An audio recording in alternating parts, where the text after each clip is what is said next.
ወንድሜ ነው። የቀን ስራ እየሰራ የግል ነበር አዲስ አበባ የሚያስተምረኝ። ከዛ ሃይ ስኩል ሳልጨርስ ወደ ኩዌት ፕሮሰስ ጀምሬ ሄድኩኝ ማለት ነው። 2 ዓመት ሰው ቤት እንደሰራሁኝ እንደ አጋጣሚ የድርጅት ወይም ካምፓኒ ስራ አግኝቼ ወደ ውጭ ለመውጣት እድሉን አገኘው ማለት ነው። እና ካምፓኒ ውስጥ ሳልገባ ገጠር ሄጄ ነበረ። ካምፓኒውን ያገኙልኝ የ2 ዓመት የሰራሁባቸው ሰዎች ናቸው። ሊቢናዊ ናቸው፣ ግን በቃ ጥሩ ናቸው። ገጠር ደርሼ ልምጣ እና እዛ ስትሄጂ ጀስት እንትን ሪሴፕሽን ለመስራት ድርጅት አላቸው እነሱም ምንድን ነው አካውንቲንግ ሪሴፕሽን ለመስራት ተምረሽ ነው ያሉኝ፣ ኮምፒውተር ማለት ነው። እና ገጠር ሄድኩኝ። 1 ወር ነበር እረፍቴ። አልተመቸኝም። ሳልማር መጥቼ በጽዳት ካምፓኒ ገባው ማለት ነው። እዛ ጽዳት ካምፓኒ እየሰራሁኝ ወደ 7 ዓመት ሰራሁኝ። 7 ዓመት ስሰራ እንዲሁ በኤፍቢ ጓደኛ በቃ ታያለሽ ምናምን ነገር ማለት ጓደኛ ትይዣለሽ፣ የዛን ሰው ጸባይ አይተሽ እንደገና ደግሞ ትቀያየሪያለሽ። መጨረሻ ላይ የሀገሬ ልጅ አገኘውኝና ጓደኛ አሞች ሆነን ሄድኩኝ ማለት ነው ወደ ኢትዮጵያ። ኢትዮጵያ ሄጄ የእሱንም የእኔንም ቤተሰቦች ከተተዋወቅን በኋላ ድጋሚ 1 ወር ነው የዛ ጊዜ የሚሄድኩኝ። ድጋሚ ወደ ኩዌት ተመለስኩኝ ወደ ስራዬ ማለት ነው። ከዛ ወደ ስራዬ ከተመለስኩኝ በአመቱ ነው ተዋውቄ ወደ ስራዬ ስመጣ የሚኖርበት አጎቱ አዲስ አበባ ማለት ነው ሞቱ። ቀለበት ባረኩኝ በ2ኛው ወሩና በጣም አዘነ ምናምንና አጎቱ ከሞቱ በኋላ አጎቱ በጣም የተከበሩና ደስ የሚሉ የሚቆጣጠሩት ነበሩ ማለት ነው። ያገባሁት የባለቤት አጎት እሳቸው ከሞቱ በኋላ ተቀያየረ። የተቀያየረው ምንድነው የሚሰራበት መስሪያ ቤት ተያያዥ ነው ያስገቡት እሳቸው ነበሩ። ያ መስሪያ ቤት የሆነ እዳ እንዳለበት እና ጋሽ ከሞቱ በኋላ የሆነ እዳ ስላለበት እና በዛን ሰዓት ደግሞ የብሔር እንትን ነበር፣ ብጥብጥ ነበረ። አለቃዬ ትግሬ ነው እና አሁን ሊገሉኝ ፎቶን ሁሉ ምናምን ብሎ ለካ ብር ለመብላት ነበር ከኔ ያን ሁሉ ካጎቱ ልጅ ጋር ሆኖ ያጠመዱኝ ማለት ነው። ከዛ እና ምን ይሻላል ስለው ወደ አክስቴ ወደ ሱዳን መሄድ አለብህ አለችኝ። እና የትራንስፖርት ማለት በአውሮፕላን ብር ቲኬት ቆርጬ እሄዳለሁ ብር ላይ ልኝ ስለኝ ስንገባ በቁርባን ነበር የተጋባ ነው እና ውሸት ምናምን ያለውን አይመስለኝም። ግን በጎን ደግሞ የእሱን እሺ ማን ልጠይቅ አምናለሁ ስል ያጎቱ ልጅና ሴቷንም ወንዱንም አወራቸው። እውነት ምለው ምናምን ሲነግሩኝ እሺ ችግር የለውም ብዬ ብር ላኩለት። ወደ ሱዳን ሄደ። ሱዳን ሂዶ ደግሞ ተቀበሉኛ ላይ ግን በዛን ሰዓት ከዛሬ 10 ዓመት በፊት ነው። ቪዲዮ ማውራት አይቻልም። ስካይፕ ነበረ ግን በቃ በእንትን ነው ፌስቡክ ነው የምናወራው እና ቫይቨር ነበረ። ሱዳን ነኝ እያለ እና ምግብ አልተመቸኝም ይለኛል። ብር ልክለታለሁ። በቃ የተለያዩ ውሸቶችን ይናገራል ማለት ነው። ከዛ እዛ ያክስቱ የባሏ ወንድም ነው የተቀበለው። ከዛ የሆነ ሀሳብ አመጣ። አሁን እዚህ ስላልተመቸኝ በመተማ አድርጌ በእግሬ ስራ ጀምራለሁ አገራችን ጎንደር ሲል እና ምን ይሻላል አልኩት። ብር ትልኪልኝና እዚህ ልብሶች ርካሽ ስለሆኑ ገዛዝቼ እዛ ሄጄ አተርፋለሁ። ምክንያቱም አዲስ አበባ እየተፈለግኩ ነው ብሎ ጠፍቶ አይደለ ወደ ሱዳን የሄደው። እሺ በእግር ማለት ነው በመተማ በኩል ሄደ። ልብሱንም አልገዛውም ደግሞ አዲስ ሀሳብ ያን ብር ልኬለታለሁ ኦልሬዲ። ልብሱንም አልገዛውም። ሄደ ወደ አገር ቤት ማለት ነው። አገር ቤት ሄድና ሌላ ሀሳብ አመጣ። ቤት ለመስራት አገር ቤት አባትሽን ጠይቂያቸውና ቤት እንስራ ሲለኝ ስለ ስራውም እንትን አላልኩም። አዲስ ሀሳብ ሲያመጣ እሺ ብዬ ደግሞ አሁንም ደግሞ ብር እያጠራቀም ነው ገብቶሻል። አሁንም ደግሞ ለቤት መስሪያ ቤተሰቦችን አስፈቀድኩና እዛ ቦታ ላይ ቤት ተሰራ ማለት ነው። ከዛ ቤቱን እየሰራው በመሀል እኔ እረፍት ብዬ 15 ቀን ኢመርጀንሲ ብዬ ሄድኩኝ ማለት ነው ወደ ሀገር ቤት። ከዛ ሄድኩኝ። የሄድኩትን ገዝ ነው 15 ቀን እርግዝ ነው። ከዚህ አለ አይደለ የፔሪድ ምናምን አስተካከዬ እግዚአብሔር ካደረገልኝ ብዬ ነው የሄድኩትኝ። ከዛ በዛች 15 ቀን እንደ እግዚአብሔር ፍቃድ ሆኖ የመጀመሪያ ልጅን ላረግዝ ቻልኩ ማለት ነው።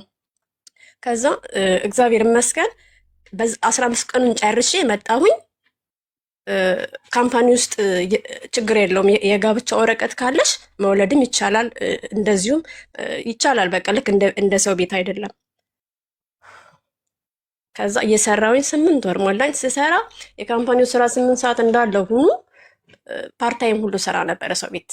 በ2 ሰዓት ብዙ ነው የሚከፍልሽ። እንደውም ካምፓኒው 8 ሰዓት ሙሉ ለፍተሽ ከሚከፍልሽ እንደዚህ ፓርታይም የምሰራው ነገር ነው የሚጠቅመኝ። ከዛ እስከሚሄድባት ሰዓት እስከ 8ኛው ወር ድረስ እየሰራው ነበር። ማለት ምንም አይነት ህመም አይሰማኝም። የተወሰነ ነገር የሚያብጠው እና ቤቱን ከሰራው በኋላ የሰራው ሚያዝያ አካባቢ ነው። ቤቱን ከሰራው በኋላ ጨርሻለሁ ብሎ ባህር ዳር ሂዶ ተከራይቶ ነበረ። ሲከራይ የቤትን ክራይ የምከፍልለት እኔ ነኝ።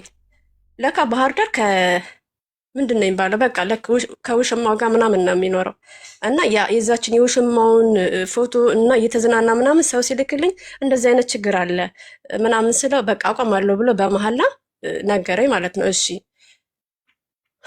ከዛ ክረምቱን አይደለ እዛ የቆየው ሄዳር አካባቢ 8ኛ ወር የገባ ማለት ነው።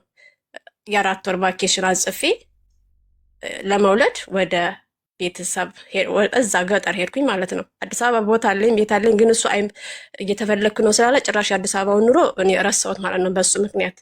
እና ደግሞ ምን አሰብኩኝ፣ ወልጄ ከተመለስኩኝ ቤተሰብም እዛ ስለሆነ አሪፍ በቃ የሆነ አመቻቸውኝ እዛ ይሻላል፣ የእሱም የኔም ቤተሰቦች እዛ ስለሆኑ ማለት ነው። ከዛ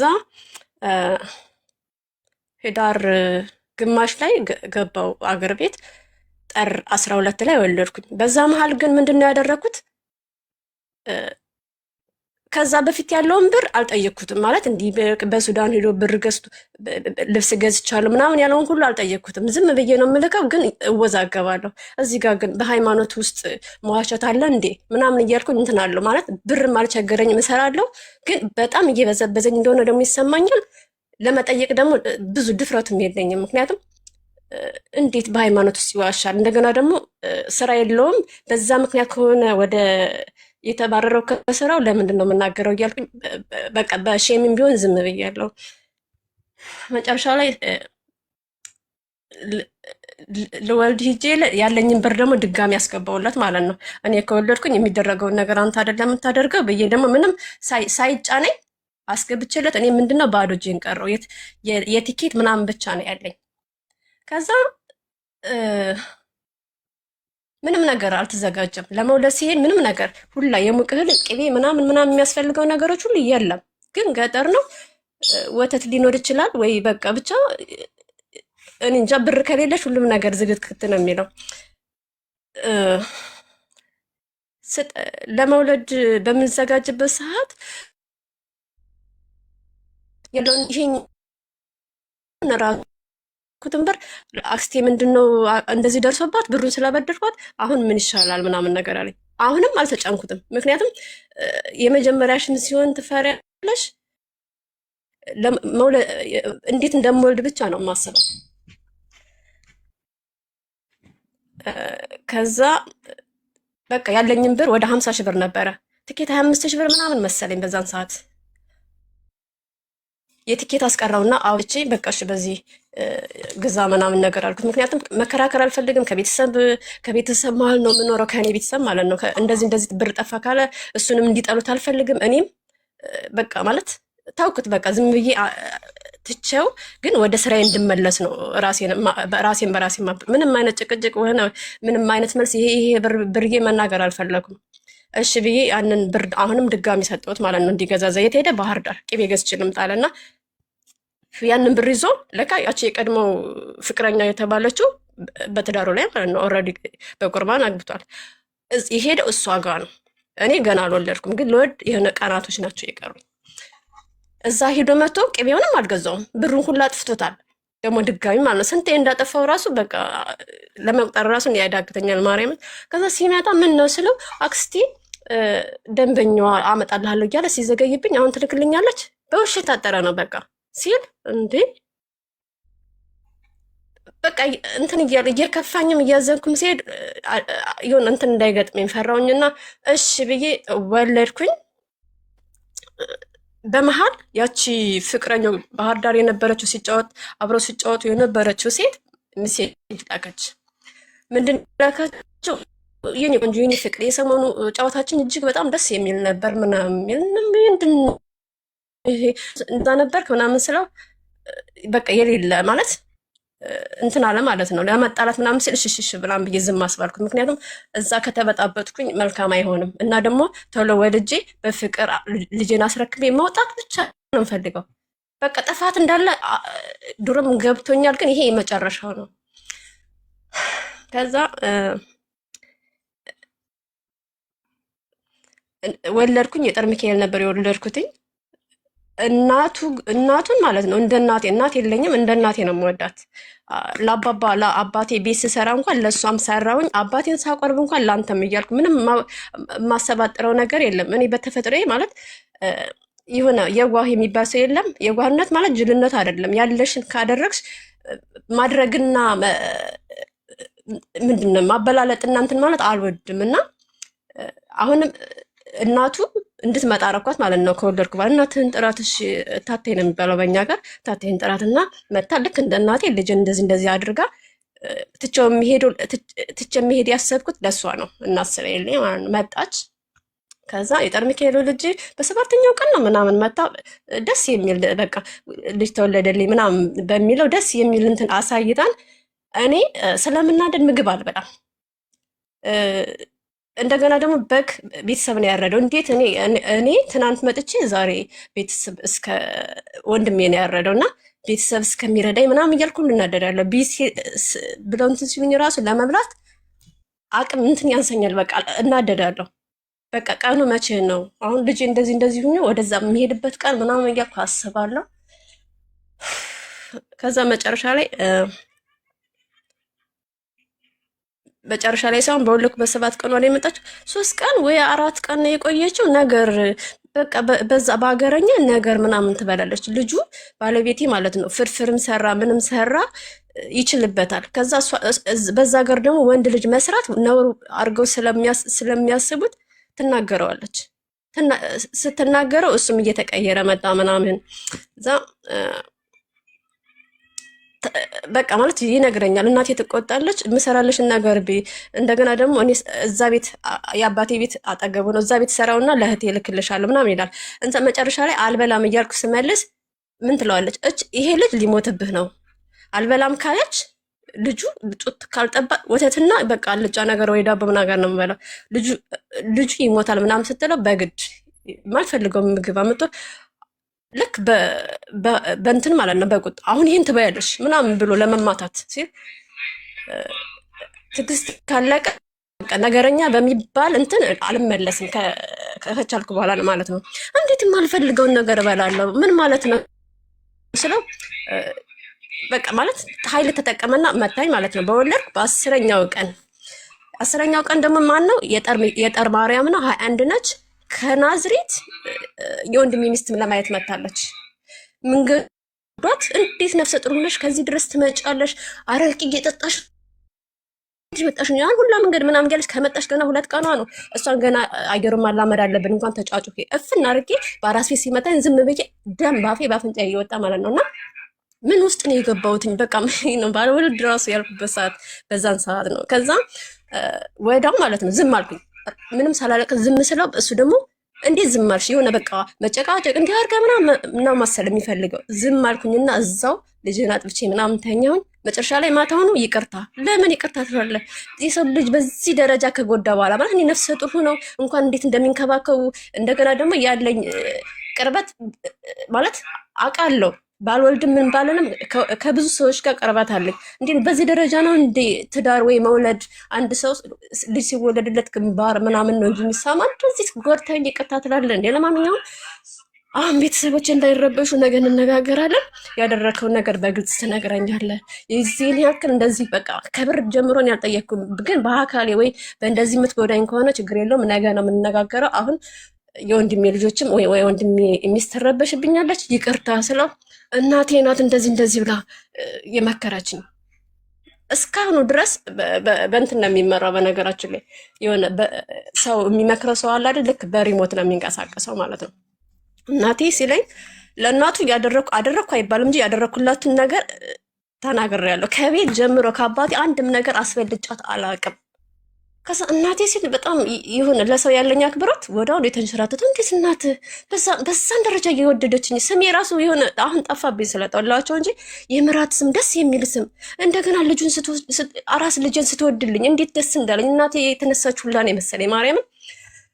ከዛ እንዴት ምናምን ስለው እንዲህ አትበላም ያለውን ነገር ምናምን ስትለኝ አንቺም ስትመልሽልኝ ተናድጄ ነው የመታሁሽ። የእሱንም ይቅርታ አልተቀበልኩትም፣ ግን እሺ ምናምን ብዬ ዝም አልኩኝ። መጨረሻ ላይ ክርስትና አስነሳንና ወደ ባህር ዳር እዛ መኖር አልፈለኩም። ምክንያቱም ምንም አይነት እንትን የለም።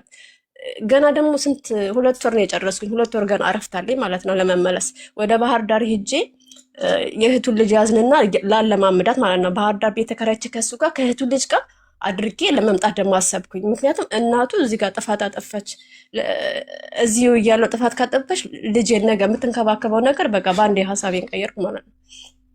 ከዛ ባህር ዳር የእህቱ ልጅ እያለማመድኳት እንዳለ ቀኔ ደርሶ ትኬት ለመቁረጥ ብር አወጣው ማለት ነው። ከሱ ጋር ፈቅዷል እኮ እህቶን እኮ አምቶ ሁሉ እያለማመድኳትኝ ነው። ከዛ ያንን የፓስፖርት ብርና ራሱ ብሩን ከሻንጣ ውስጥ አርጌዋለሁ። በቃ ነገ እንሄዳለን ምናምን ብሎ ማታውኑ ቁልፉን የጋ ነው፣ ግን ማታውኑ ወስዶታል ብሩንም ፓስፖርቱንም። እንዴ ምንኛ ነው? መሄድ እኮ አለብኝ። ካልሄድኩኝ እኮ አንተ ያጠፋውን ሁሉ ራሱ መተካታችን ወይ ልጃችንስ በምን ያድጋል አላቅም። የሆነ በቃ የሆነ ምንም አይነት ገደብ የለ ወይ ማስተዳደር አይችል ወይ ገደብ የሌለው ወሬ ነው የሚያወራው ታውቂያለሽ ማርያምን። ከዛ በኋላ ነው እንዳለ የበደለኝን ሁሉ የዞረብኝ። ስለዚህ ፓስፖርቱን የወሰድከው ብሩን ፈልገ ነው። ስለዚህ ፓስፖርቱን ስጠኝና እዚህ ጓደኞችም ስላሉኝ ይልኩልኝ ነበረ። ፓስፖርቱን ሳይሰጠኝ በቃ አሳለፈብኝ ማለት ነው። ያን እንትን የ4 ወር የተሰጠኝን እረፍት አስተጓጎልብኝ። ጊዜውም አለቀ ቀረ። ልጄን ለማሳደግ ድጋሚ ወደ የት መጣሁኝ? ወደ አዲስ አበባ መሄድ አለብኝ ብዬ ቤተሰቦችን ማለት ልኖር እንደ ልጄን እዛ አስቀምጬ ወደዚህ እንደመጣ ያውቃሉ። ለምን ሲሉኝ በቃ ልጄን ማሳደግ አለብኝ እንዲህ አድርጎኝ ለማለት እስከዛች ድረስ ለማንም አልተናገርኩም። ልጄን ማሳደግ ስላለብኝ ቀረው ምናምን ብያቸው ወደ አዲስ አበባ ቤት ነበረኝ። ወደ አዲስ አበባ መጣሁ። እኔም እሄዳለሁ፣ ምክንያቱም አልተለያየንም። ኦልሬዲ ግን ውስጤ የሌለ ያለመድኩትን ነገር ድሮ አይቼ ያላየሁትን ነገር በዛ ልክ እንትን ብሏል፣ አስቀይሞኛል ሁላ። ከዛ እሺ ብዬ ወደ አዲስ አበባ መጣን። አዲስ አበባ መተን ሳምንት እንቁጣጣሽ አካባቢ መሰለኝ ብቻ አይደለም እንጂ ነሐሴ 27 ምናምን አካባቢ ነው ለእንቁጣጣሽ እየደረሰ ማለት ነው። ሄደን አዲስ አበባ ወንድም አለኝ፣ እሱም ተቀበለን ምናምን። ቤታችን ገብተን እቺ የባህር ዳሯ ልጅ ስንብራ ትደውላለች። ስራ ጀመረ አዲስ አበባ። እሱ ራሱ ገና በመጣን በሳምንቱ እዚሁ አፈላለጉለት ምናምን ወዳው ገባ። ያቺ የባህር ዳሯ ልጅ ምሳ እየበላን ይደውላል እና በድሮ ሙድ ሄሎ ተሳስተዋል ይላል። ዝም አልኩኝና ልክ ሲያስቀምጠው ሞባይሎችን ላረኩትና ከወደ ውጭ ቆልፌበት ሄሎ ስላት እኔ ፈልገው እሱን ማውራት ነው አለች። እኔ ግን ባለቤቱን ስላት አቅሻለሁ፣ ልጅም አለው አቅሻለሁ። እሺ ምንድነው የምትፈልጊ? ማን ስላት እኔ ባህር ዳር አይቼሻለሁ፣ እኔ በደንብ ነው የማቅሽ አለችኝ። ሁላ አታምሪም እኮ ምናምን ነገር፣ እሱ አይወድሽም፣ ብርሽን ብቻ ነው የሚፈልገው ምናምን በል። እንዴ አንቺ ማነሽ? እንዴት እንደዚህ ታወሪያለሽ? በቃ ያለውን ነገር ነገረችኝ። ወርቅ ምናምን ማለት የእጅ ወርቅና የአንገት እንትኔን ወስዶ ሰጥቷታል። ወርቅ ስትለኝ ወስዶታል። እሱንም ግን ለእሷ እንደሰጣት አላውቅም። እስኪ ምልክት ምናምን ስላት እውነቷን ነው፣ የእጅ ወርቅ ጠጠስ ብሏል። ከዛ እንዴ ሌላ ነገር አለች ስላት እሱ የሚፈልገው አሁን በቃ ከእሷ ጋር ያለኝ ነገር ጨርሼ እንደዚህ ብሎኛል። ችግር የለውም ከጠቀመች እኔ በራሴ ፍቃድ 80 አወርዳለሁ። ምክንያቱም በቃኝ ከዚህ ውጭ ምንም ህይወቴን እስከሚያሳጣኝ መጠበቅ የለብኝም ምናምን ብዬ ከራሴ ጋር መጥቼ ተወራጨ። እኔ ከተናደድኩ ደግሞ እዛ አካባቢ ወንድሜም ስላለ ለመማታት ምናምን አልቻለም። እሱም ሲወራጭ እኔም ተጋጋልኩኝ። ምክንያቱም ቦታ አገኘሁኝ እዛ ሀገር ቤት አባቴ ጋር ያልተናገርኩትኝ ቤተሰቦችን ላለመረበሽ ነው። እዚህ ጋር ደግሞ ቤቱ ራቅ ያለ ነው፣ ግን ያልተማታው ደግሞ ወንድሜን ይፈራል። ከዛ የድንግል ማርያም ስዕል አውርዶ አይዞ ትለኛለች እና የመድኃኒዓለም አንጥፎ በቃ ለመለመን አንቺ በሃይማኖት ታምኝ የለም እንዴ ልጃችን እናሳድግ የበደልኩሽን ሁሉ ከሳለሁ ምንም መካስ አልፈለግም። ሲጀመር አንተ ቃልህን ያጠፍከውን ሳይሆን እግዚአብሔርን ነው። በቁርባን እንዴት ይደረጋል? እኔ እኮ ከዛ በፊት እኮ በፌስቡክ ከብዙ ወንዶች ጋር አወራለሁኝ፣ ቻቲንግ ማለት ነው። አንዱ እንዲላክ ይላል፣ አይ አልፈልግም፣ በሆነ ነገር ትጣያለሽ፣ ዋሽተው የሆነ በቃ አደጋ ደርሶ ከዛ ሁሉ ታመልጫለሽ እኮ ማለት የሚያጭበረብሩ ሰዎች እንዳሉ ጓደኞቼ ሁሉ መኪና ገዝተው ሁሉ ተበልተዋል። ያንን እኮ ይቻለ። ይሄ ግን በምን መጣ? ራሱን ቀይሶ በቁርባንና በሃይማኖቴ ነው የመጣው። እኔ ማርያምን ከተባለ ራሱ የሚከዳ አይመስለኝም ነበረ። ከዛ ምንድነው ያለው ያንን የድንግል ማርያምን ስል እኔ ምንም ነገር አልደረስኩብም፣ ሀቅህም የለብኝም። ድንግል ማርያምን ራሱ እዚህ ጋር አንጥፈ ማለት አልተረገጥኩም፣ ግን እንዲዘወር ብያለፍኩኝ ቢሄድ እሷ ታውቃለች። ያለ ጥፋቴ ዝም ብለህ እንደ ሞኛሞኝም አድርገህ ልትገዝተኝ አትችልም። ልጁን ይዤ እወጣለሁ መቀመጥ ትችላለህ ስል ኖ የቤትሽ እኮ ነው፣ በቃ እኔ ልጁን ይዘሽ ከምትወጪ እኔ ሄዳለሁ ብሎ ልብሶቹን ብድግ ብድግ አድርጎ ሄደ። በቃ ሲሄድ 200 ብር ነው ያስቀመጠልኝ። ገና ስራ ብርም የለኝም። በቃ ጨረስኩኝ ስራም በቃ ማለት ያው እዛ ጨርሻለሁ ማለት ነው፣ ባህር ዳር ያለው እንዳለው። ከዛም በኋላ ለወንድም የደወለለት፣ ምክንያቱም እኔ አልናገርም። አሁንም በቃ የራሴን አማራጭ ብቻ መውሰድ ነው የምፈልገው። ለወንድም ስደውልለት ወጥቻለሁ እኮ ምናምን ሲለው እንዴት ይወጣል እንዴ ዝም ብሎ ከተጣላችሁ እንኳን እንዲህ አይባልም እንዴ ልብሴን ይዤ ወጥቻለሁ እንዲህ ብላለች ምናምን ምንድን ነው ችግራችሁ ሲለው ትንሽ ትንሿን በቃ የሆነ የተወሰነ ብር በላህብኝ ነው የምትለው የሆነ ሴት ደወለ ምናምን ሲል ወንድሜ እኔ ጋር መጥቶ ተረጋግቶ ይኸውልሽ እህት ልጅሽን የምታሳድገው በእርጋታ ነው። ሲጀመር ስራሽን መተው አልነበረብሽም። ሲቀጥል ደግሞ ምን ችግር አለው? የወሰደብሽ ብር በጣም ትንሽ ነው፣ ነገ ትተኪዋለሽ። ልጁ ግን አባቴ ብሎ አባት ካጣ ይጎዳብሻል። የነገረው ነገር በጣም ውሸት ስለሆነ ደግሞ ይበያሰ ጋልኩኝና አንተም አያገባም አልኩት። እኔ ትዳር ሲይዝ አንተን አስፈቅጅ አይደለም አሳድገኛል አይደለ? ስለዚህ አሁንም ይሄን ነገር እኔ ወጣሁ ልጄን ብቻዬን አሳድገዋለሁ ስለው ለመምከር ማለት እንደ ትልቅነቱ ትንሽ ነገር አድርጎት፣ ምክንያቱም ስራ ስሩን አልነገረውም። ለመምከር ሲሞክር እሱ ወንድሜን መልሼለት አላውቅም፣ አመናጭቃጭቄው አላውቅም። የዛ ጊዜ ግን ተው ወንድሜ አልፈልግም እንዳላስቀይምህ ብዬ ትቼው ስወጣ በቃ አለውና ለባለቤቴ ዘመድ ካለ አምጣና አብረን እንጠይቃት እንጂ ትንሽ ተናዳለች፣ ለእኔ የምትመለስ አይመስለኝም ብሎ ሲጠይቀው ዘመድ እንዳያመጣ ስራው የተሳሳተ ነው። በቃ ማለት ውሸት ነው። ጭራሽ ምንም ከመስሪያ ቤትም ከምንም ምንም የለውም። ዘመዶችን ሳያመጣ ቆየ ማለት ነው። ስንት ጊዜ ቆየ? 2 ዓመት። ግን ልጁን ለማግኘት በመሀል ከሰሰኝ። ሴቶችና ምንድነው ህፃናት ቀበሌ ጋር ሲከሰኝ ሄድኩኝ። በመሀል እሱ ከሄደ በኋላ በቃ ግማሹን ቦታ ሽጬ ለመተዳደሪያ ላደርግ ነው ማለት ነው። ከዛ ሲከሰኝ ልጅን ማየት ፈልጋለሁ ብሎ ሲከስ ሄድኩኝ። እንደውም እኮ የሚከሳው ልጅ ይዘሽ አንቺ ነበርሽ፣ ሲጠሩኝ ተሎ አልሄድኩም እንጂ ለምን ዘገየ ሲለኝ አይ ስራ የለኝም ግን ዝም ብዬ ስራ ሁኜ ቢዚ ሁኜ ነገር አልኳቸው። ከዛ እሺ አሁን ይሄ የልጅሽ አባት ነው? አዎ። የሚፈልገው ልጅን ማየት ነው፣ ሊረዳሽ ይችላል ማለት ለልጁ መቁረጥ ይፈልጋል ምናምን ሲለኝ እሺ ችግር የለውም። ከዛ እረዳለሁ ብሎ ነው የከሰሰው። ማየትም ይፈልጋል ችግር የለውም አልኳቸው። ስንት ነው የምትረዳው? ደሞዙ ስንት እንደሆነ አላቅም ግን ያገኛል። ሆቴል ማናጀር ነው የሚሰራው። ከዛ ስንት ነው የምትቆርጠው ሲሉት 800 ብር። ከዛ 800 ብር ሲል እኔ ብርም ስላለኝ መጫን አልፈልግም። አንቺ ምን ትያለሽ ሲሉኝ እኔ ይሄን ብዬ ከሱ አልፈልግም። መቁረጥ የፈለገበትን መጠን ራሱ ስለተናገረ መብቱ ነው አልኩኝ። ከዛ እሺ ግን እነሱ ተጫኑት እንጂ አረ ስታያት ማለት በጣም ወርጅ በሀሳብ ረቦኝ ሳይሆን ወርጅ ድቅቅ ብያለሁ። እንዳትጎዳ በየልጅና ትንሽ ጨመር አድርግላት ብሎ ወንድ ነው ተከራከረው። የሌለ በቃ ማለት አስመስሎ ገንዘብ ስም እንኳን የሰው ይወስዳል አስመስሎ እኔ ቤት ኪራይ ያለብኝ ቤት አላት እኔ እንዲህ ያለብኝ ምናምን ብሎ አሰማምሮ ችግር የለውም በቃ ለማንኛውም ከቸገረሽ ድጋሚ ነይና አስጠርተን እናስጨምርልሻለን፣ እዚህም ችግር የለውም። ከዛ በየመሃሉ ልጁን በየ15 ቀኑ አንዴ እንዲያ አይደለ የተፈለገው በየ15 ቀኑ እያየ በየወሩ 800 ብር በባንክ ያስገባል። ለምን? እሱ ከሃዲ ስለሆነ በእጄ ከሰጠኝ እንዳልክደው ይፈልጋል። በጣም እንትን ነው አካሄዱ፣ ሲስተማቲካሊ ነው። እኔ ያን ብጠቀም ዛሬ የት ነበርኩኝ? 800 ብር ያስገባል፣ እንትኑን ያስቀምጣል።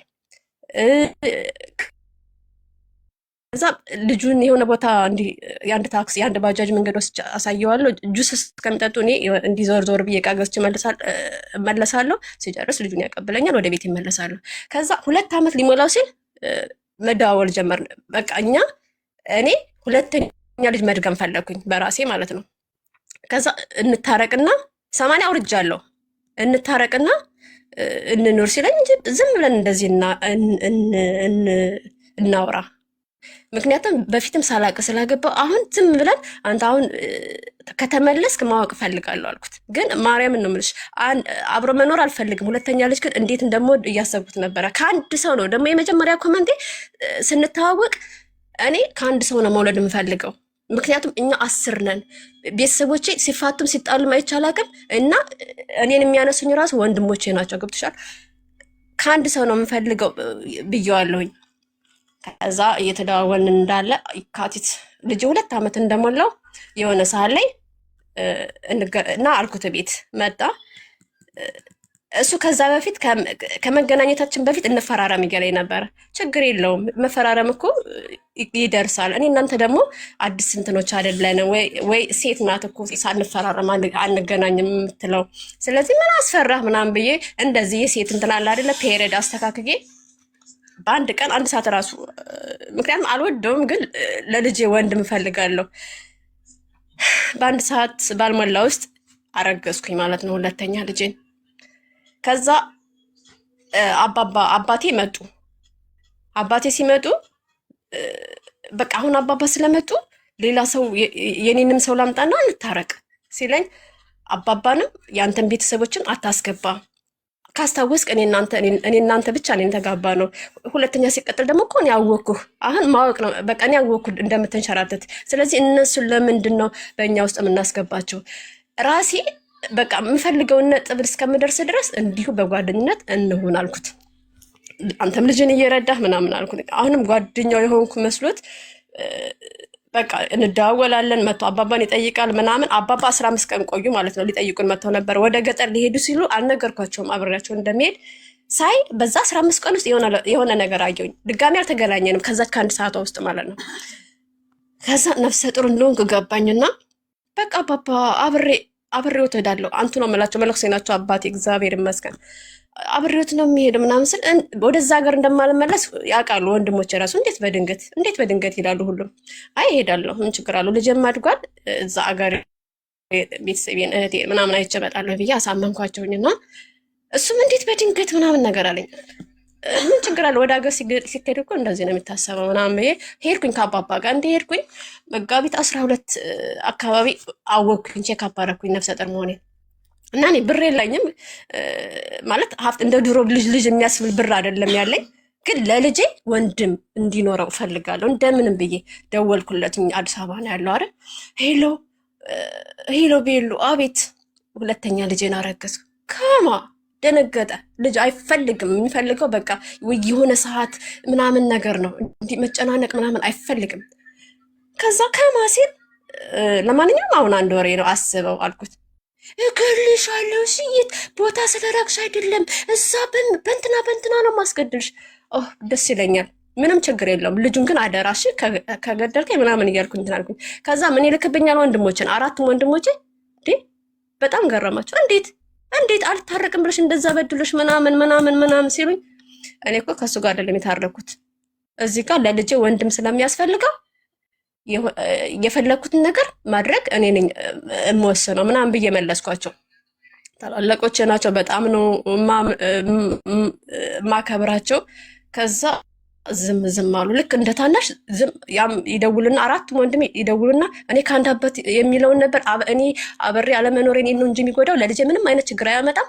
ስለዚህ እኔ እንደ እናቴ ከአንድ ሰው ነው በቃ ድሮም ያውቃሉ። ይሄን ከአንድ ሰው ነው መውለድ እንፈልገው፣ ሁለት ሆነውልኛል። በቃ ካሁን በኋላ የትም ልሄድ የትም ልኖር ማንም እንትን አይለውም። እኔ እናንተን አላስቸግርም። ድጋሚ ይሄ ብር ካለቀ ራሱ እኔ ሰርቼ እበላለሁ ምናምን ብዬ እንትን አልኳቸው። እሺ አሉ። ከዛ አይፈልግም ብር ፈልገው ልጁ ገጠር ያስጠላል፣ ይደክማል፣ የምፈልጊውን አታገኝም። ግን እዛች ብቻ ላርቄ ስንት ወር ቆየሁኝ? 8 ወር። አሁንም ልክ እንደዛኛው ልጅ 9 ወር ሲሞላኝ ልመጣ ነው። እንዳይጎዳኝ እንታረቅ ሲለኝ በአንድ አፍሽ አልኩት። መጣሁኝ ወደ አዲስ አበባ።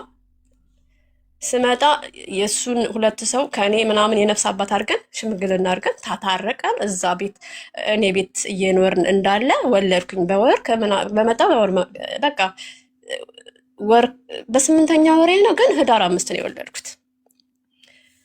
ከዛ ማለት ምንም አይችልበትም ልበል፣ በቃ ዝም ብሎ ራስ ወዳድ ነው። እዚህም ለካ ሌላ እንትን አለው፣ ሴት አለው ማለት ነው። እንደዚህ ዝሙታዊ ነገር ነው ገጸ ባህሪውና ህይወቱ። ምንም አይንከባከብሽ። ይሄን አማሪ ስትይ የአረብ ሀገሩ ትዝ ብሎሽ ይሆናል። ይሄ እንዲህ ስትዩ የሆነ ጤና ጣቢያ አብረኝ ብትሄድ ዛሬ ግን የታለ ባለቤትሽ እያሉ ስትይ ዛሬማ በጣም ቢዚ ይሆን ያስመስላል። ያንን ማስመሰል ላለመስማስል ራሴ እወጣዋለሁ። መጨረሻ ላይ ልወልድ ቤት ነው የወለድኩት የመጀመሪያ ልጅ። ይሄኛውም አላመመኝም። ልብስ ሳጥብ ውዬ ማታ አመመኝ ማለት ነው። ሐኪም ቤት ለመሄድ ምንም ጊዜ የለኝም። ወዳው አመመኝ፣ ወዳው ምጥ ያዘኝ። ምጥ ሲይዘኝ በር ለመክፈት አልቻልኩም። ግን ወዳው ወዲህ እየተንጎራደርኩ ነው። የኔ ጉዴ ምናምን የምትዩ የሚያንቆራጥጥ ህመም የለም። እንደዛ ሲሰማኝ ተኝቷል። ከተኛ 6 ሰዓት ነው የወለድኩት። እንግዲህ እሱ 4 ሰዓት ነው የመጣው ከስራ። 1 ሰዓት አይሆንም ከተኛ። እኔ እየተንቆራጠጥኩ ጨካኔው በስላሴ ስም ዝም አለ። ከዛ ሳየው ስልኬ ባላንስ የለውም። የእሱን ስልክ ከተራሱ ወስጄ እስከምደውል ሁሉ ዝም አለኝ። ወንድሜ አለ። የወንድሜን ጓደኛ ባጃጅ ስላለው ደውዬ ሄሎ አሴ በእናትህ ተሎ ድረስ በጊዜ ለሚስቱ ነግሬያታለሁ። ካመመሽ ተሎ ተናገሪ፣ አንቺ እኮ ደፋር ነሽ፣ ቤት ነው ምናምን እያለች እያሾፈች ነበርና ሄሎ አሴ በማርያም ድረስልኝ ወይ ምናምን ስል እንዴ አንቺ እያሾፍሽ ይሆናል እኮ ሲል ማርያምን በጣም እንትን ብሎኛል ስል ተነሳ። ልክ ይሁን እንዳልሰማ ምንድን ነው ምናምን እያለ ተነሳ። ወደው ቅርብ ስለሆነ ሲያንኳኩ ማን ነው አላቸው። ክፈት አገረኛ እኔ እዚህ መናገር አልፍ ክፈት እባክህ ብሎ የሆነ ስድብ ጅልጥ አለው። በቃ ጅልጥ ነገር ነው። ሚስት በመታይዛ እኛ ጋር እስከምደውል አንተ በር እስካሁን አልከፈትክም ብሎ ጮኸበት። ይሄን ነገር ወንድማ ቢያቀኝ እንደምትጋደር ታውቃለህ ምናምን አለው። ከዛ ሴቶቹ ሲሯሯጡ ትብት ለማስተካከል ሴቶቹ ሲሯሯጡ ድንግልን ይደንግጥ ይጨክን ምን ይሆን አላውቅም ቆሟል። ከዛ ያለ የሌለኝን ኃይል አውጥቼ አንተ እንደዚህ ምናምን ብዬ ተሳድቤ እንዴት አትሯሯጥም ብዬ ስድብ ታይ አሁን አትጩሂ። አራስ ልጅ ዝም ሲል ነው እንዴት ዝም ልበል? ምክንያቱም ልጄ ነው የምለው። እትብቱ ከተቆረጠ የሚሞት ሁላ ነው የመሰለኝ። ግን ምንም አይሆንም እስከተወሰነ ሰዓት። ወዲያው ጎረቤት ዶክተር ነበረች መጣች፣ አስተካከለችልኝ። በቃ ደህና ሆንኩኝ። በ3ኛው ቀን ለክትባት ሄድኩኝና ስመለስ ጎረቤት ማለት ነው ወሬ ይለቃቅማል። ልጁ ያንተ አይደለም አምጥቶ ይነግረኛል። እንዲህ ነው ከከሌ ጋር ግንኙነት አላት አምጥቶ ይነግረኛል። አራስ ቤት እኮ ነው። ገና በ4ኛው ጸብ ጀመረኝ ማለት ነው። ጸብ ሲጀምረኝ እከሌ ተነሽና እናውራ ይለኛል ከተኛውበት ማለት ነው። ተነሽ መልሽልኝ። እንደዚህ ነው እንዴ? ልጁ ደግሞ እሱን ነው የሚመስለው። እንደዚህ ነው እንዴ? እሺ ልጁ ካላመንክ እኔ በቃ አስመርምሬ አሳውቅሃለሁ። አሁን ግን አራስ ቤቴን ልክ እንደዛኛው ለመጥበጥበጥ ፈልገ ከሆነ አሁን እኔ አይደለሁም በጭካኔ ተሞልቻለሁ። እና ብርቱካን እንዲህ የከታተፍኩበት ቢላ ነበረ። ከዛ ስለዚህ ጥያቄን አመልሽም፣ ስለዚህ አንቺ እኔ ላይ ተጫውሽ፣ እኔ እንትን አልተወለድኩም እገልሻለሁ ምናምን ሲል ድሮም ያደረግሽውም እንደዚህ ነው ሸውደሽኛል። ለመበቀል ነው የፈለገው በአራስ ቤቴ ለመጨቃጨቅ። እኔ ደግሞ ከከፋኝ አለቅሳለሁ። ልክ እዛኛው እንዳለቀስኩት ማድረግ። ከዛ ቢላ ነበረ።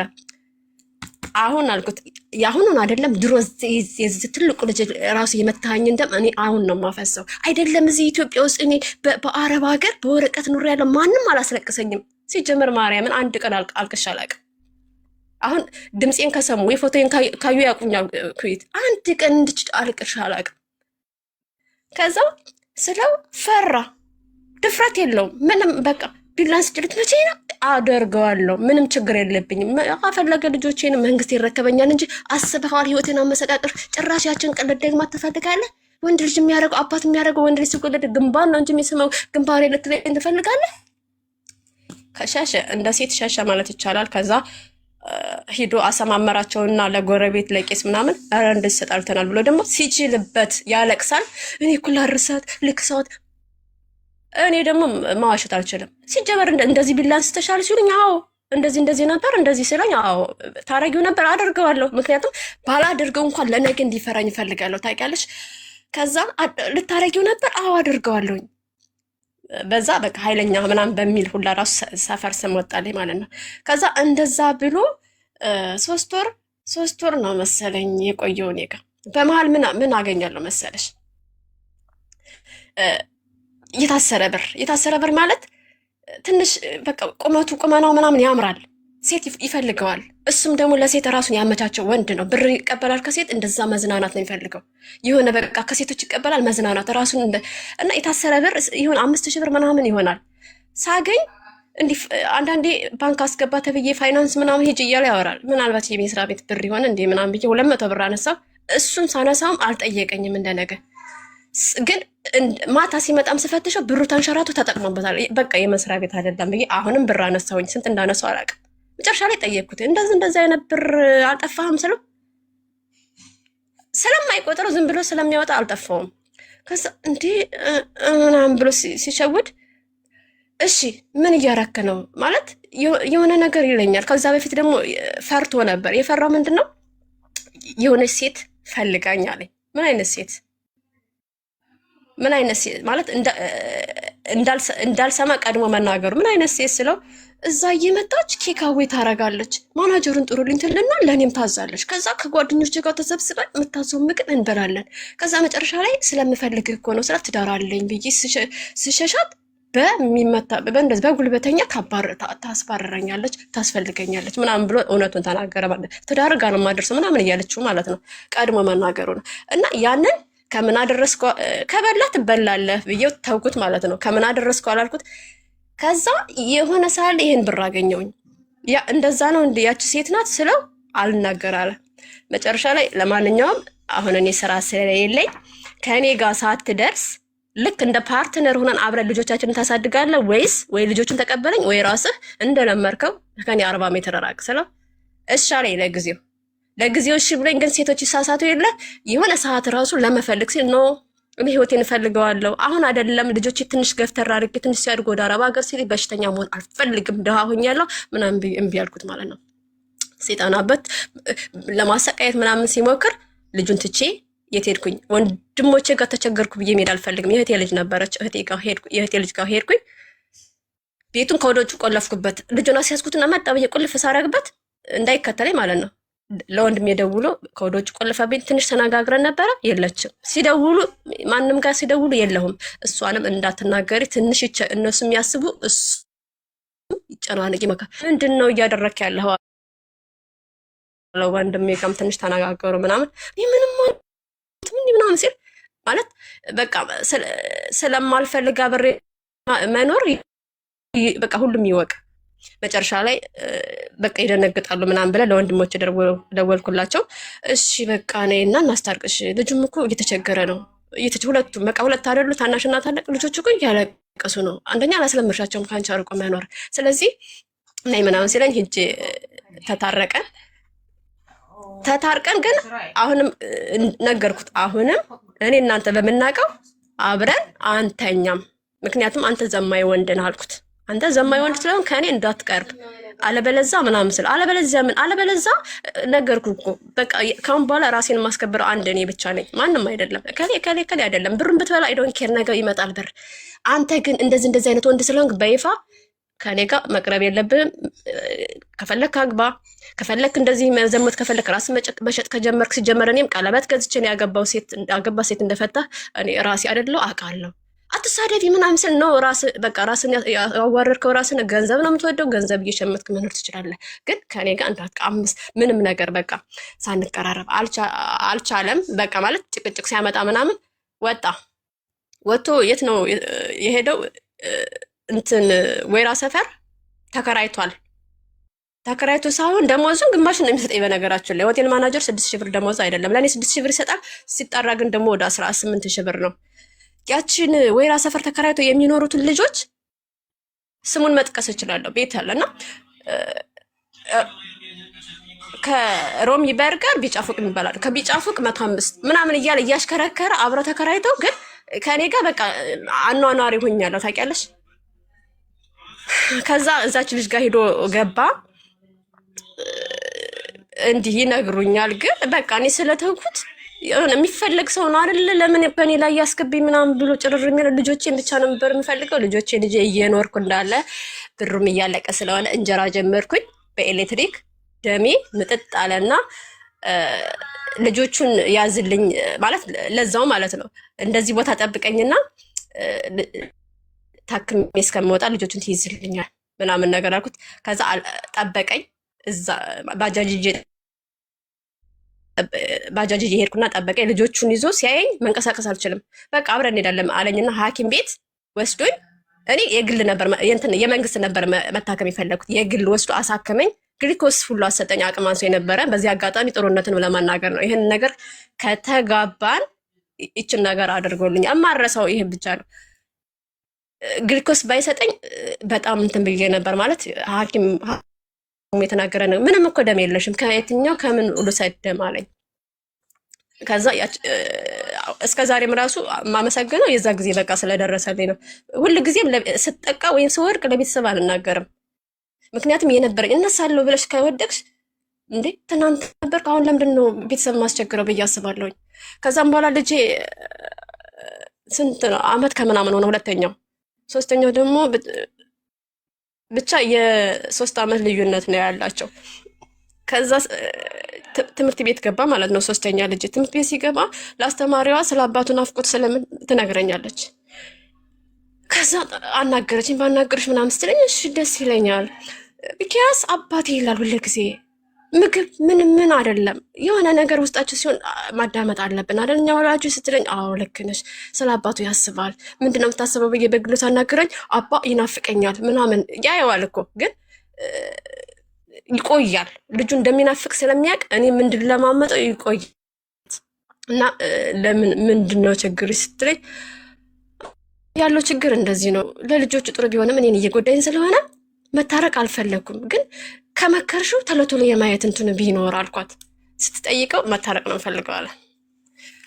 ከዛ መታረቅ ነው የምፈልገው ሲል እኔ አልፈልግም አልኩኝ። እና እቺ ሚስዬ ማለት አሁን ያናገረችው በዚህ አጋጣሚ አጥፍታለች ማለት አልፈልግም። በዚህ አጋጣሚ እንደውም አመሰግናታለሁ። ልጄን ራሱ ውድ ትምህርት ቤት ነው በነፃ ሁሉ እንዲማር ተባብራኛለች። እስከ አሁን ታሪኩን እስከ መጨረሻው ሰዓት የእሷ እገዛ አለበት። ገና ወደፊት እመጣበታለሁ። ከዛ መታረቅ ነው የምፈልገው አለ። እሷም በነፍስ አባትን በምን ሲሉኝ እምቢ ለማለት አልችልም። በቃ ስለ ራሴ እኮ የማውቀው እኔ ነኝ። ግን እነዛ ሰዎች በቃ ያልፋል እኮ ምንኖሪው አንቺ ጠንካራ ነሽ ለልጅሽ ነው ምንኖሪው እንዴ ምናምን ሲሉሽ አይ እናንተ ልክ እንደ ወንድሞቼ እናንተ አታውቁም ምናምን ብዬ መመለስ አልችልም። ምናምን እያልሽ እየተሽመደመርሽ እሺ ታያለሽ። ግን እኮ ጥፋት እንዳለ ታውቂዋለሽ። እንደምትወቂ ያልፋል እያለ ህይወትሽ እንደሚያልፍ ራሱ ታውቂዋለሽ እኮ። የነፍስ አባት ሲጨመርበት ደግሞ በአንዴ ትሸነፊና እሺ ብዬ ተታርቀን ስንት ወር ነው የኖርነው? 5 ወር ራሱ አልሆነውም። 5 ወር እየኖርን እንዳለ እስካሁን እኔ እየቆጠርኩ አይሰጥም። ይኸውልሽ ተው በስታ እስካሁን 7 ጊዜ ታርቃችኋል። እሺ ለ7ኛ ጊዜ ታርቃችኋል። እየቆጠርኩ ነው። አይስዌ ኦኬ በኋላ እሺ ከዛ መጨረሻ ላይ ማለት ነው ታርቀን በቃ ተመርምረን ነው አልኩትና ተመርምረን ነው የምናደርገው አልኩት። እሺ ስንት ወር ነው የምንጠብቀው ሲለኝ 3 ወር ጠብቀኝ ምናምን ብዬው እየኖርን ነው ብቻ እየኖርን ነው። 1 ወር ራሱ አይሞላም።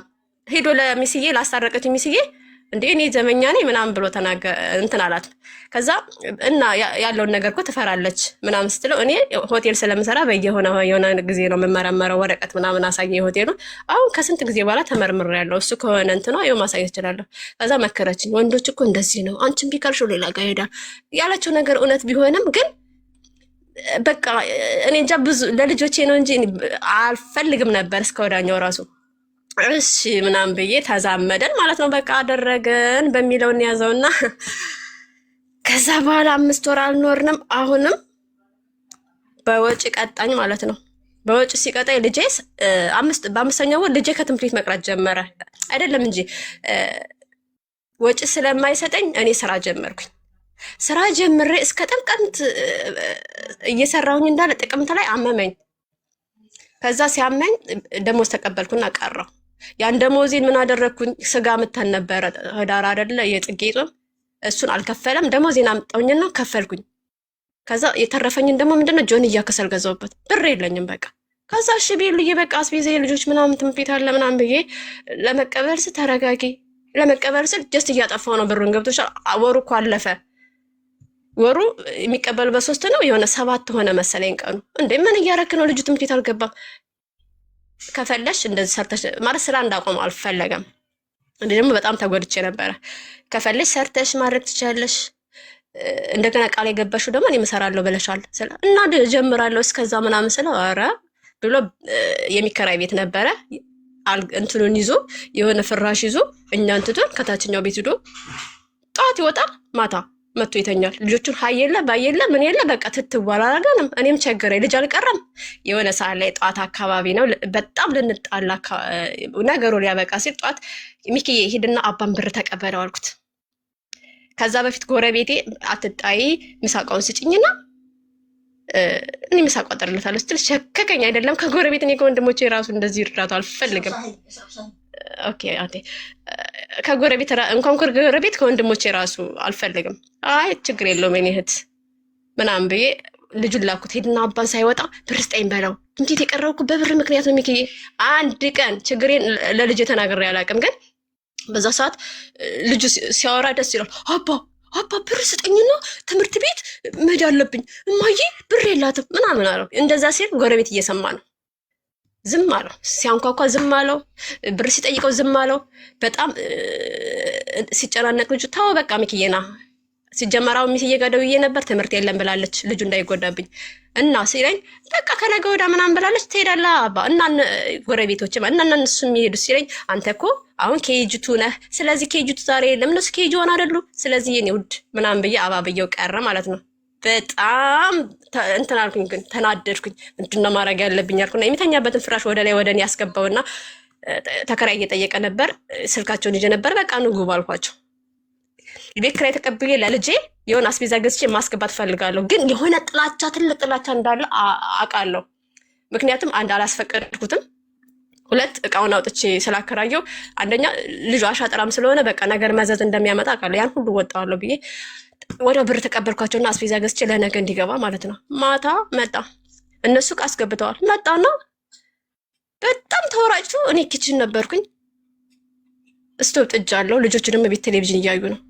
እኔ ኪችን እናልፎ ታችኛው ቤት ነው የተከራዩ። እቃቸውን ሄዶ የተከራዩትን ውሩር ሲያደርግ ደነገጥኩና በዚህ ንዴትማ እኔን ይጨርሰኛል አልኩና ሄጄ እስከ ልጆቼ በረም ቆልፌ ቁጭ አልኩኝ ማለት ነው። የእነሱን እቃ ወርውሮ ወደ ላይ መጥን ክፈችው በቃ ጮኸ። ሲጮህ ልጆቼም ደነገጡና ተንጫጩ። ዥው አድርጎ በድንጋይ በሩን ሰበረው ማለት ነው ለመግባት። ሲከፍተው እጁን እንዲህ አስገብቶ ቁልፉን ሲያነሳው ቁልፉን አንስቼዋለሁኝ። ከዛ የሃይማኖት አባት ጎረቤቶቻችን ናቸው። እነዛ ጧት ስጠኝ እያለ ብሩን ሲለምን በጣም አንተ ጨካኝ እንደሆነ የሰሙ ጎረቤቶች አሉ። ሁሉም መጡ። ሲጀመር ማለት ነው እንትን ይሄ ሙስሊም ነው ጎረቤቴ፣ ለምኖት ነበር ልጁ እንደዚህ እያለ ምናምን ሲለው ሰጥቻለሁ ምናምን ነገር ብሎ ዝም ብሎ ወጣ ማለት መልስም አልሰጠውም። ከዛ የሃይማኖት አባት መጥተው ጎረቤታችን ናቸው። የሃይማኖት አባት መጡን። እንዴ አንተ ልጅ እንደዚህ ነው እንዴ ጸባይ? ተው እንጂ እንዴት ልጆች ውስጥ እያለ እሷ እንደዚህ ብታና ይሁት እስኪ የምተኛበትን እንትን ብላ አከራይቷ ምናምን ሲል እሱን በእርጋታ ነው። ልጆቹ ውስጥ ናቸው፣ እንዴት ድንጋይ ይወረወራል? ተው ብለው ሲመክሩት ሲገለግሉት እምቢ። አሁንም እከፍታለሁ ሲል የእሳቸው መስቀል እዛ ጋር ወደቀ። የሚያስተምሩበት የስብከት ሞባይላቸውም እንዲህ ብትንትን ሲል አቅማቸው በላይ ሲሆን በቃ ገለገሉትና ትንሽ አባርደውት፣ ግን እንትን ወረወረባቸው። ተቆጡ። አባራሱ ከዚህ 2 ይወለዳል እንዴ ምናምን ሲሉ ለካ እኔ 3ኛ ምርጉዝ ነኝ፣ እኔም አላወኩትም። በጣም ተሰማኝ። በጣም ተሰማኝና ልጆች ውስጥም እያለቀሱ ነው። የወረወረው ድንጋይም አፌ ምን እንደሚሆን አላውቅም። በቃ የመጨረሻ የስህተቴ መጨረሻ አሁን ነው የሚፈጸመው እስከ ልጆች ምናምን ብዬ ውጭ በቃ አሁን ተረጋግቷል፣ አብርዱ ነገሩን ኑ ብሎ አባ ሲለምኑኝ በአንድ አፍ ወጣሁኝ። ግን ፈርቸዋለሁ። ከዛ ውጥት ትላለሁ ቅብዝብዝብዝ አለና ሌላ ድንጋይ ወጥቶ ዥው ሲያደርግ ልጄ እግር ስር ነው ያረፈው። ከዛ ተለብዬ ዘግቸው ነበረ ሁሉንም በጅምላ ማለት ነው። ታስገድሉኝ ነው እንዴ? በቃ ህግ ጥሩ አልኩኝ። ወንድሞቼ ልጥራ ሲሉኝ ኖ ወንድሞቼ እንዳጠሩ፣ ምክንያቱም ይጋደላሉ። ሁለት ወንድሞች አሉኝ አጠገቤ፣ ጎረቤት ግን አልሰሙም። ጎረቤት ሳይሆን የሆነ የአንድ በቃ ሰፈር ወንድሞቼ ጋር እንዳደጉ የህግ ሚኒሻ ጥሩ አልኳቸው። ሚኒሻዎች መጡና ና አሉት። የተከሰከሰው ምናምን ስላዩ ና አሉት። ተረጋጉ ምናምን ብሎ የሆነ አለ አይደለ የሰፈርም ስለሆነ የሚጎዱት አልመሰለም። እና ሲሉት እንዲመለስላቸው አይፈልጉም። ራሳቸውን አስከብረው ነው ሰው የሚያስከብሩት። ለምንድን ነው የምመለሰው ምናምን ብሎ በቃ ትንሽ በጥፊ መቱት ማለት ነው። ከዛ ውጭ ተብዬ ጣቢያ ሄደን ጣቢያ ሲሄድ አይናገርም። በቃ በል ተወጥሯል። እንዲታስመችኛለሽ አስመታሽኛ አይደል እኔን ምናምን ሲል ይቅር ይበለኝ ደስ ነው ያለኝ። በነገራችን ላይ ግን ያው ልጆቼ ትንሽ ተጎዱ ማለት እንዴት አባ እኮ ነው የተመታው ምናምን ነገር አለኝ ትልቁ ልጅ።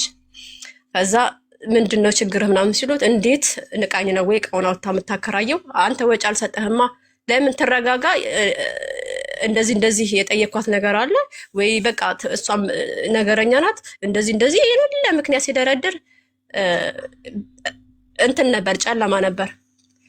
ወንድሜ ጋር በቃ አንተ ጋር ሄደር ነገ ያለው ነገር እንትን ይባላል አይደለም ጣቢያ ወስደዋለሁ አለ እንጂ አንደኛው ሚኒሻ ጣቢያ ሄዳል ሲል ያው ሰፈር አይ ምናምን በቃ ተውት የልጆች አባት ስለሆነ ቀስ ብሎ የሚታረቃሉ ምናምን ብሎ ያው ሽማግሌና ሰው ለማበረር ነው። ከዛም በኋላ ወንድሜ ጋር ሲባል ኧረ ምናምን ብሎ ራሱን ቢያለ ደግሞ ከነሱ ምናምን ቢሆን እንትን አለ ራሱ ላጠፋው ሌላ ሰው ጋር ደርስ ሲባል አልፈልግም ብሎ ለዛች ሴት ጋር ለመሄድ ማለት ነው መኪና እንትን ብሎ እዛች ወይራ የተከራዩት ሴት ጋር ሄዱ። በዚህ አጋጣሚ ትዕግስት ተዘራ ወይ ጠጅ ተዘራ ትባላለች። አሁን ደብረ ዘይት ገብታ ወንድ ወልዳ ነው የምትኖረው። እግዚአብሔር የለሽ ማርያምን። በሰው ትዳር ላይ የሚገቡ ሴቶች እኔ አላቅም ምን አይነት ህይወት እንደምኖር ወይ እግዚአብሔር የለም እያንዳንዴ ያስባሉ። ወይ ፎቶዋን ብትለጥፊ ይሻላል። አላቃትማ እንትን ነው በእንትን ፎቶዋን ለጥፊ እንድናውቃት በደንብ ስሟን ነግረሽናል። የባልሽም እሷ ታውቀዋለች። አሁን ስጠራ ስሟን የጠራው ታውቄ ነው ለሚዲያ ስለሆነ ወይ የሚያውቃት ያደርስላታል። ግን በቃ ለእግዚአብሔር ስትሰጪውም አንዳንዴ ጥሩ ነው ገብቶሻል። ቀስ ብሎም ቢሆን ይደርሳል ሲጀመር እና ከዛም በኋላ መጀመሪያ የዛን ለታ ቤት አላድርም ብሎ ከፖሊስ ጣቢያ ወንድምሽ ቤት አላድርም ብሎ ያው ያቺ ውሽማው ጋር ለመሄድ ብሎ እምቢ ብሎ ሄደ። እሱ ጋር ሄደ። ከዛ ለቤተሰቦቹ አይኔ ጠፍቷል አስደበደበችኝ ብሎ ሲደውልላቸው እነሱ ደግሞ ወንድሜ ጋር ደውለው እንደዚህ አስደረገች የልጆቿን አባት የአንድ ሀገር ሰዎችን ገብቶ አነካካ ቤተሰብ ለቤተሰብ።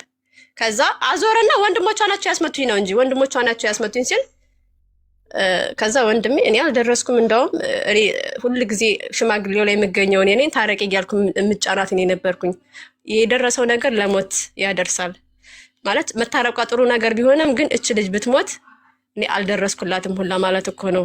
ሲጀመር እኔ እንዳልነበርኩ ሌላኛው ወንድሜም እንዳልነበረ ሰው አለ መታችሁ መጠየቅ ትችላላችሁ ብሎ በእርጋታ አናገራቸው። አንደኛው መጣ ለማስታረቅ ማለት ነው። አንደኛው ያጎቴ ልጅ አለ መጣ። በተለያየ ሰዓት የተለያየ ሰው ነው የሚያመጣው። ያጎቱ ልጅ መጣ ያለው ነገር ለመታረቅ ሲባል በስላሴ ስም እኔ ልጅን ተረከቡኝ ካሁን በኋላ ነው ያልኩት። እንዴ እኔ ህይወቴን ማጣት አልፈልግም። በዛ በላይ ደግሞ አሁን ደግሞ የመጣው እስከ ልጆች አንድ ላይ ጭፍልቅ የወረወረው ድንጋይ እንዳለ መስታወቱ ተሰባብሮ ምን ነው የዛን ያክል ጥላት ነኝ እንዴ? እኔ ሲጀምር አንድ ወንድ ተጨማሪ ሴት ከያዘ ቤት ያለችውን ሴት ከመርገጥ ወደኋላ አይልም። እንደገና ደግሞ ብር ከበሉ በቃ ይሆናል አይደለ ራሳቸው ጥላት ነው የሚያደርጉት። እኔ እንጃ ብቻ ይሄ በራሴ ህይወት የደረሰው ነው ስለሌላ አላውቅምና ከዛም በኋላ በቃ ተፋታን ማለት ነው። የለም ሄደ አድራሻውን አጠፋ። ልጆቹ አባዬ ይላሉ ግን በቃ ይመጣል እንዲህ ስራ ነው ምናምን እያልኩኝ እኔ ብዙ ጊዜ ስለሚወዱኝ ብዙም እንትን አይሉም አረሱትም። ግን የሆነ ሰዓቱ ላይ አባ ግን ቀረ ምናምን ነገር ይለኛል ትልቁ ልጅ። ስራ ጀመርኩኝ መዋለ ህጻናት ውስጥ ማስቆጠር። ይሄኛው ልጅ በነፃ ነው የምታስተምርልኝ ሚስዬ እግዚአብሔር ስጣት በዚህ አጋጣሚ። ከዛ 1 ወር ሲሆነኝ ነፍሰ ጡር መሆኔን አወቅኩኝ ማለት ነው። ከዛ አሁን ብር የለኝማ ደሃነኛ በቃ ይሁን እግዚአብሔር የምፈልገው በእንደዚህ አይነት መስፈርት ቢሆን ሰጠኝ አይደለ ምናምን ብዬ ለማንም ሳልናገር በቃ ሆዴ እንትን እያለ መጣ ማለት ነው። ሂዳር ላይ ወጥቶ እሱ ምኖርበት ቤት መቼ ፈረሰ ብለሽ ታምኛለሽ? የካቲት 27 ከቀኑ 3 ሰዓት ላይ የሁሉም የሰፈሩ ቤት ፈረሰ። ከዛ ውስጥ በቃ እኔ ነበር የከበደኝ። ግን መብርሃንን ነው የምልሽ ዋይ በቃ የት እንሂድ ልጆቻችን እንወጣቸው ምናምን ሲሉ እኔ ለምን እንደሆነ አላውቅም፣ ወይ ደንዣለሁ ምንም አልመሰለኝም። አምላኪ ወይ ብቻ በሰላም ልውለድ እንጂ ሰርቼ ልጆችን ቤት እሰራለሁ አይደለም ልጆችን ለማሳደግ አንተ እድሉን ስጠኝ። በቃ ካሁን በኋላ ህይወት እንደሆነች ቀስ በቀስ አስተምራኛለች። እኔ ከዛው በፊት የማውቀው ነገር የለም። ትዳር ውስጥ ነው ሁሉ ነገር ያወቅኩትኝ። እግዚአብሔር ወይ እርዳኝ እያልኩኝ ይሄ ልጅ ባለቤቴን ማለት ነው በቃ ከዛ በኋላ የለኝም እንትን ወንድሞቼ ጋር ነው የምጠለለው እንጂ የወንድሞቼ ቤት አለ ወደኛ ጋር ያለው ሳይድን የፈረሰው። ከዛ አልፈልግም ብሎ ጠፍቶ የለ ስንት ወር ሆነ ማለት ነው። ህዳር፣ ታህሳስ፣ ጥር፣ የካቲት 4 ወር ሙሉ አላዩትም፣ ጠፍቷል። ግን ተደብቄያቸው ነበር አለኝ። አሁን በስነ ስርዓት ስናወራ ማለት ነው። እና ልጆቹን ለምን ሀይ ሰላም ምናምን አትልም ከኔ ጋር ብትጣላ እንኳን ትንሽ ያስቸግሮች ብዬ ነው በቃ የኔን ጥቅም እንድታቂ ብዬ ነው ምናምን ብሎ እንትን ይልሻል። ከዛ መጨረሻ ላይ ልጁን ትልቁ ልጅ ሊጎዳብኝ ሆነ። እኔ እንኳን ትቸው ማደር መዋል እንኳን ከአይኔ ተሰውሮ ለአንድ ቀን ራሱ አላምንም። በጣም ነው የምወደው። እንደዚህ ለዚህ እህት ወንድም እያልኩኝ ተጨማሪ ልጅ ምንም ያልኩት ለሱ ነው። ከዛ ትልቁን ልጁን መስጠት ግድ ስለሆነ ሲጠይቅ አያገባኝም አለ። ቤተሰቦቹ ምንድነው የዚህን ያክል ዘር አልበዛብን፣ ከከበደ እኛን እናግዝሃለን ምናምን ብለው ከጎኑ ያሉት ቤተሰቦቹ እንዲወስድ ያደረጉት። ልጄ ሲሄድ ነፍሰ ጡር ነበርኳ፣ ወንድሜ ቤት ነበርኩኝ። አልጋ ላይ መተኛት አቃተኝ። ያኛው ልጅ እኮ አጠገቤ ነው ያለኝ። ይቅር በለኝ ማበላለጥ ሳይሆን ፍቅሩ ያለኝ ከዛ ጋር ነው። ምንም አልቻልኩም። መሬት ላይ ተኛለው፣ ደግሞ ያመኛል። ስራም አለኝ። የ1 ሰዓት መንገድ በእግሬ ተጉዤ ነው የምሰራው። ብቻ ነገሮች እየተወሳሰቡ ትንሽ ተሰቃየው ልበል። ግን ደስ የሚል ስቃይ በቃ ለልጆች የምኖረው ተስፋ እያኖረኝ ማለት ነው። ከዛ መጨረሻ ላይ ወሰደው ልጁን። ይሄኛው ደግሞ ወንድሜ ማለት ጀመረ። ወንድሜ ማለት ሲጀምር ራሴ እየደወልኩለት በእናትህ እስኪ ውሰደው እስኪ ከሚኪ ጋር ትንሽ አድሮ ነገ እቀበልሃለሁ፣ አልሰማሽም ምናምን እኔን ለመቅጣት ልጆቹን ይቀጣል። ከዛ የምንድን ነው ፋሲካ ደረሰ። የፋሲካ እሺ አቀበኝ ብሎ የስቅለት መጣ እንጂ የስቅለት ሳይነግረኝ መጣና ቤተክርስቲያን ልወስደው ነው አለኝ። የወንድሜ ሚስት በጣም ጥሩ ናት። ይደውልላትና ለሷ የት ነው ያለችው ሲለኝ ስቅለት ቤተክርስቲያን ይዛችሁ ሄዳለች እና አብረን እንሄዳላት እና እሷ በአንድ ጎን የስቅለት ቦታ ብዙ አይደረሰው እሷ በአንድ ጎን እሱ በአንድ ጎን እየፈልጉ እሷ አገኘችን። አይ ሊወስደው ነው በቃ እሺ ደስ አለኝ። አሁን እንደውም ይፈልጋል እኮ እንዴት ይሻለ ዛሬ እንደውም እዛ አመት በላ አብሮ ከወንድሙ ጋር ይውላል ምናምን አልኩና ደስ ብሎኝ ሰጠሁት። ግን እኔ በጣም ተሰቃ። አሁንም ይሄኛው ሲሄድ እቤት መግባት አስጠላኝ። አልጾምም እኮ አላከፍልም እኮ ግን ቤተክርስቲያን አደርኩኝ እስከ ክፍለት ማለት ነው። መመለስ ከበደኝ። ለቤተሰብ ጓደኛዬ ጋር ነው ምናምን አልኩና ለወንድሜ ግን እዛው በቃ ማለት እኔ እንጃ ብቻ ደውዬ እስኪ ያገናኘኝ ስለ ይዘጋብኛል። ቅጥት ነው ያደረገኛ በቃ አገኘኝ ማለት ነው። ከዛ በኋላ ተመላላሽ እየሰራሁኝ ሰኔ ነሐሴ ላይ ነው የወለድኩኝ። ሰኔ ድረስ እየሰራው ነበር እስከምወልድባት ሰዓት።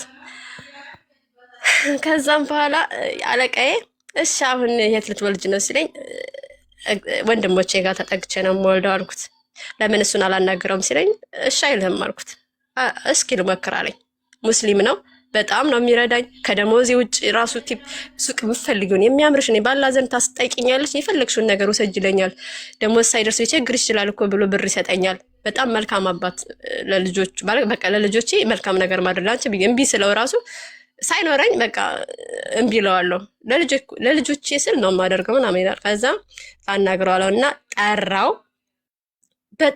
መጀመሪያ ሳይጠራው ትወዳታለህ ሲለው አዎ እና በቃ እንደዚህ አስመጥጠኝ የልጆቿን አባት ምናምን እንዴት አለ። ይቅርታ ትጠይቃለች። ይቅርታ አትጠይቅም አለው። አላምንም ይቅርታ አትጠይቅም ሲለው በድምፅ አሰማው። አረ ቤሉ ችግር የለውም ደግሞ ላይ ይቅርታው ነው እንዴና እግርህን እስማለሁ አልኩት። ምክንያቱም ወንድም ቤተሰቦች ጋር ወንድሞችን እንዴት ማስቸገር አልፈልግም። ችግር የለውም እና ደግሞ ማስቸገር እስከምወልድ ነው እንጂ ታውቃለህ አብረን አንኖርም። አሁን ታደገኝ አልኩት ማለት ነው። መጣ እዛ መሰራበት ቦታ ቆንጆ ሆነሽ ጥብስብስ ስለሽ ጠብቂ ወንድ ልጅ እንደዛ ነው የሚወደው ምናምን አለኝና ይሄ አለቃዬ ማለት ነው። መጣ እዛ ቤት ሰላም አለኝ አውሩ ብሎን እሱ እድል ሰጠንና ትንሽ ዘወር አለ እና እናግሮታለሁ። እሱ እንዳጨቀጭቃት ብዙ ነገር አታብዛባት። ሲጀመር ደግሞ ስራዋን ሳየው በቃ ነፍሰ ጥሩ እንኳን ልብስ አትጠቢ ብሎ ነበር። እኔ ደግሞ ስለሚከፍለኝ እና ደግሞ አይደክመኝም፣ ሶስቱንም ስወልድ አይደክመኝም። ችግር የለውም አቡኬ ገንዘብ ስለሆነ የምትከፍለኝ ደስ የሚለኝ ሰርቼ ሳገኝ ስለሆነ ብዬ አጥባለሁ ምናምን ስራውን አጠናቀቄ ነው የምወጣው። ሳያት በጣም ታታሪ ናት፣ የምትጠላ ሴት አይደለችም። አይ እንደዚህ አስመትታኛለች ምናምን አለና አርቲ ቡርቲ ሲያወራ በቃ ብዙ አትጉዳት። አሁን እኮ የምንፈልገው እዛ ጥገኛ ከምትሆን አንተ ጋር ወልዳ ከዛ በኋላ ያለውን ነገር ሲለው ብዙ ወሬ ያወራ አለና ወጪ ከሆነ እኔ አሟላላታለሁ አለው። ሙሉ ወጪውን እኔ እችላለሁ ሲለው እሺ ብሎት ሄደ። እሺ ብሎት በሰው ነው የሚመራው አልኩሽ። እሺ ብሎት ማታውኑ እኔ አሳውቅሃለሁ ብሎት ሄደው ማታውኑ አይ እኔ እናቴ ከዛች ሴት ጋር ብትታረቅ በጡቴ ብላኛለች እና በጣም አንተን አከብርሃለሁ ምናምን ተው አልፈልግም፣ መታረቅ አልፈልግም፣ እነዚህን ላሳድግበት ብሎሻል አለኝ። ከዛ በቃ ማለት ብዙም ተስፋ አላረኩም። እሺ በቃ ቦኬ ችግር የለውም ግን አስቸገርኩ ምናምን አልኩትኝና ወደ ቤት ተመለስኩኝ። መውለጃ ሰዓት ደረሰ ብዬ ስራ አቁሜ ነበረ፣ ግን አለፈ ከሐምሌ አለፈብኝ። ከዛ ደውሎ አላልኩሽም አለፈ ከኔ አይደለም አለኝ። እሺ ችግር የለውም ቢያልፍም በአሁኑ ሰዓት ያልፋል ምናምን እያሉኝ ራሱ ዶክተሮችም እየነገሩኝ ችግር የለውም ሲጀመር ከአንተ ነው እኮ አላልኩም። ብቻ እኔ የማውቀው ከአንድ አባት መሆናቸውን እኔ ነኝ የምወደው፣ አንተ አይደለም ልጅ የምትወደው። እኔ ለልጄ እህት ወንድም ያስፈልገዋል ብዬ እንትን ያልኩት አንተ አይደለም። አጠገቢ ሆነ ይሄን በእርግዝና ስታይ አላደረክልኝም፣ በአራስ ቤትም አላረስከኝም። ስለዚህ አንተ የኔ ነው አይደለም ምናምን የሚለውን አሁን አትጠይቀኝ፣ በጣም ደክሞኛል ምናምን ብዬ ዘጋሁበት። ከዛ ሐምሌን ቁጭ ብዬ ያለ ስራ ጨረስኩኝ ማለት ነው። ውጭ ስወጣ ሰፈር ልጁን አድርሶ ሲሄድ ካየኝ እየሮጠ ይደበቃል። ከዛ መጨረሻ ላይ ነሐሴ 8 ነው የወለድኩት። ነሐሴ 7 ቀጠሮ ነበረኝ። ሲሄድ ምጥሽ ደርሷል እና እንትን ምንድነው የሚባለው ወደ ሲላክ ምንድነው የሚባለው ወይኔ ሪፈር ተጻፈልኝ ወደ አለርት። እኔ ቤት ነው የምወልደው አላቅም። ሪፈር ምንድን ነው ግን ችግር አለ ውስጥ ምናምን ስለው ዶክተሩን ሳቀና ምንም ችግር የለውም ሪፈር ማለት ትንሽ ቀኑ እኛ ከጻፍነው ውጭ ትንሽ ቀኑ ስላለፈ ነው፣ ሁሉም ነገር መልካም ነው አለኝ። አሁንም ቤተሰብ እርዳታ አልጠየቅኩም፣ በዛው ሄድኩኝ ማለት ነው። ምንም ህመም የለኝም ግን ሆዴ ያስፈራል፣ ግፍትር ብሎ ምናምን ያስፈራል። ከዛ ለምን ሪፈር እኔም ግራ ገባኝ። ችግር ቢኖር ነው በቃ እና ከሰው ጋር ሂጅ ብሎኛል። አልፈልግም ብሎ የገፈተረኝን ለሱ ደወልኩለት። ሄሎ ምንም እንዳልተጣላው ሄሎ ቤልዬ ብታይ ዛሬ ሪፈር ተጽፎልኝ አስደንግጦኝ ለዛ ነው የደወልኩልህ። አሁን መንጣት አችልም ስለው ምን አገባኝ አለኝ። ጥርቅም አረገብኝና በቃ ውስጤ በርታ ይህን ሁሉ አለፍ ሄድ እንዳሁንም አልፋለሁ እያልኩኝ እጆቼን በእጆቼ ጭብቅ አድርጌ ሄጄ ካርድ አወጣው ምናምን። ካርድ አውጥቼ ከሴቶች ጋር ያንቺስ ስንት ወሩ ምናምን እያልሽ የምታወሪው ወሬ የለም እያወራሁኝ ምናምን መጣ። አየሁት በርቀት እንዳላየው ወደ ሌላ ነገር እያየው እንዳለ ደራውልሽ አለ። በቃ የሆነ ሰጋጤ ነገር ነው እንዲንሽ ምናምን ቤልዬ መጣ ብዬ ምንድነው ሲለኝ አላውቅም። አሁን እዚህ ጋር እየጠበቅ ምን እንደሚለኝ እና ቅድም ቢብለ ነበር ድጋሚ መጣ አመሰግናለሁ ምናምን ብዬ እንትን አልኩ። አታስመስይ እባክሽ ነው የምታመሰግኝ። እኔ የምልህ ቤሉ ለምንድን ነው ያለፈው ስል ድጋሚ ምንድን ነው የምትጨራሽ ያንተ ነው ብለሽ ታጠብቂ ነው ያንተ ነው ባልልም እኮ አይዞህ አምጭ ብትል እራሱ አልሰጥህም፣ ግን ገርሞኝ እኮ ነው ማለፉ ምናምን ብዬ ማውራት አልፈለገም። ምንድን ነው ለነገ ጠሩኝና በቃ ለነገ አይደለም ሮብ ዕለት ለአርብ ቀጠሩኝ። ከዛ ለአርብ ሲቀጥሩኝ አረ ብዬ ህመሜን ነገርኳቸው። እስኪ ነይ ግቢ ብለው ድጋሚ ሲያዩ ደርሷል በቃ እዛ ጋ ምናምን ብለው ቁጥር ሰጡኝና 3 ቁጥር ነው ምናምን ሂጅ ብለውኝ መቆየት አልፈለግም። ታውቂያለሽ ዞር ብሎ ልክ እንደ ገጠር ዞር ብሎ ብሩን ቆጠረና 200 ብር እንኪ አለኝ። እምቢ ስለ ኪሴ ውስጥ አደረገ። በቃ ልሸኘው አልኩትና እየሸኘው ልጆቼን ሳይ ያን 200 ብር ከተትኩለት። ብር አልነበረም የፈለግኩት እኔ አጠገቤ ሆኖ የሆነ በቃ የሚባለውን ነገር እስከ መጨረሻው እንዲሰማ እና የሚያሳድር ከሆነም እንዲያድር። ግን እሱ ጭራሽ አልተወለደም ማለት ይቻላል። ሄደ ስራው። እንዴት ነው ብሎ ድጋሚ አልጠየቀኝም። ታውቂያለሽ፣ ማታ መሸ።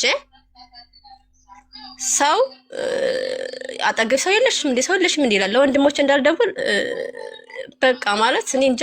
እስከዛች ሰዓት ማስቸገር አልፈለኩም። ግን ሲበዛብኝ ለወንድሜ ሚስት ደወልኩኝ። አረ ቅድም ጓደኛዬ እኔ ጋር ነኝ ያልኩሽ እኮ ሐኪም ቤት ነኝ ወንድሜ ገባ እንዴ ምናምን ስላት አልገባም። እንደው ምን አይነት ልጅ ነሽ? ለምንድን ነው እንደዚህ አይነት ትልቅ የውሳኔ ብቻሽን ወስኝ ምናምን ብላ የሰፈራችን እንትን ሩቅ ነው፣ 3 ታክሲ ነው የሚያስሄደው። እየሮጠች መጣች ልብስ ይዛ ምናምን። ሙቅ ለመስራት አልቻልኩም። አሁን እንትን በቃ ጊዜ የለኝም እልክልሻለሁ ለሱ ስሩ ብላ መታለች ቤት። እልክልሻለሁ ለሱ ይኸው አሁን ፍርፍር ምናምን በቋንጣ ሰርታ መጣች። ወይኔ እንዴት ደስ እንዳለኝ። እናቴ ከመቃብር የመጣች ነው የመሰለኝ። እርዳታ እኮ ፈልጋለሁ ግን ላለማስቸገር ነው።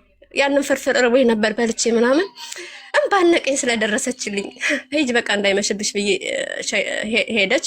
ወንድሜ መጣ ግን አላመመኝም። አዋላጃ ክፍል ሲጨናነቁ ወዳ ወዲህ ሲሉ ምናምን አላመመኝም። እንዲህ ኤርፎን ሰክቼ ወዳ ወዲህ እያልኩ ነበር። ልትወልጂ ነው የመጣሽው? እስካሁን እኮ አላረፍሽም፣ ዝም ብለሽ ስትጨፍሪ ስትደሰች ነው የማይሽ ሲለኝ እኔ የመጀመሪያ አይደለም ሲጀመር ስል በእድሜ ትልቅ ነኝ እኮ ግን ገና ወጣት ነው የምመስለው። ዶክተሮችን 3ቱን ዶክተር ጠራና እስኪዋት ገምቷት። በዛን ሰዓት አሁን 38 ዓመቴ ነው።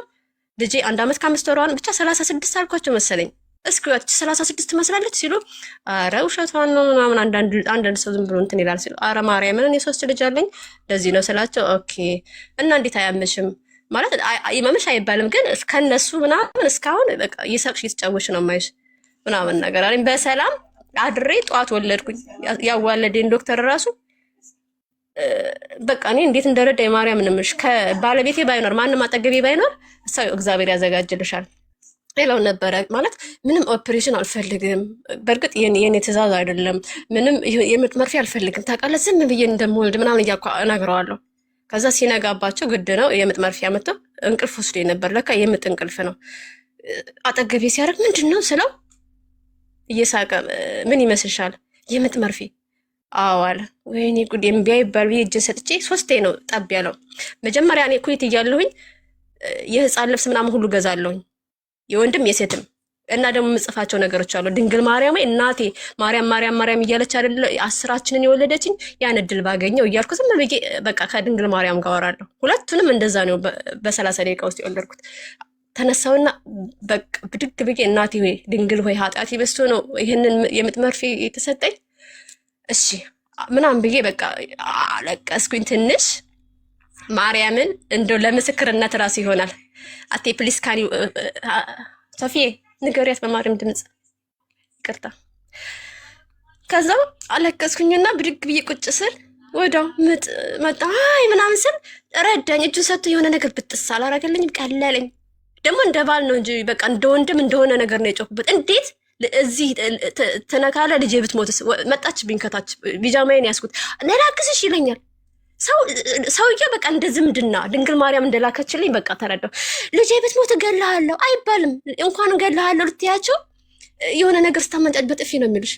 ችግር የለውም ከወለድሽ በኋላ ይደርሳል ምናምን እያለ ማርያም በዛ ደቂቃ ውስጥ ስወልድ ልጄንም አደነቀኝ። ስታምር እንትኗ ራሱ ሲያምር ምናምን እያለ እየተቃለደ በሰላም ወልጄ ወንድሜ ጠዋት ሄደ።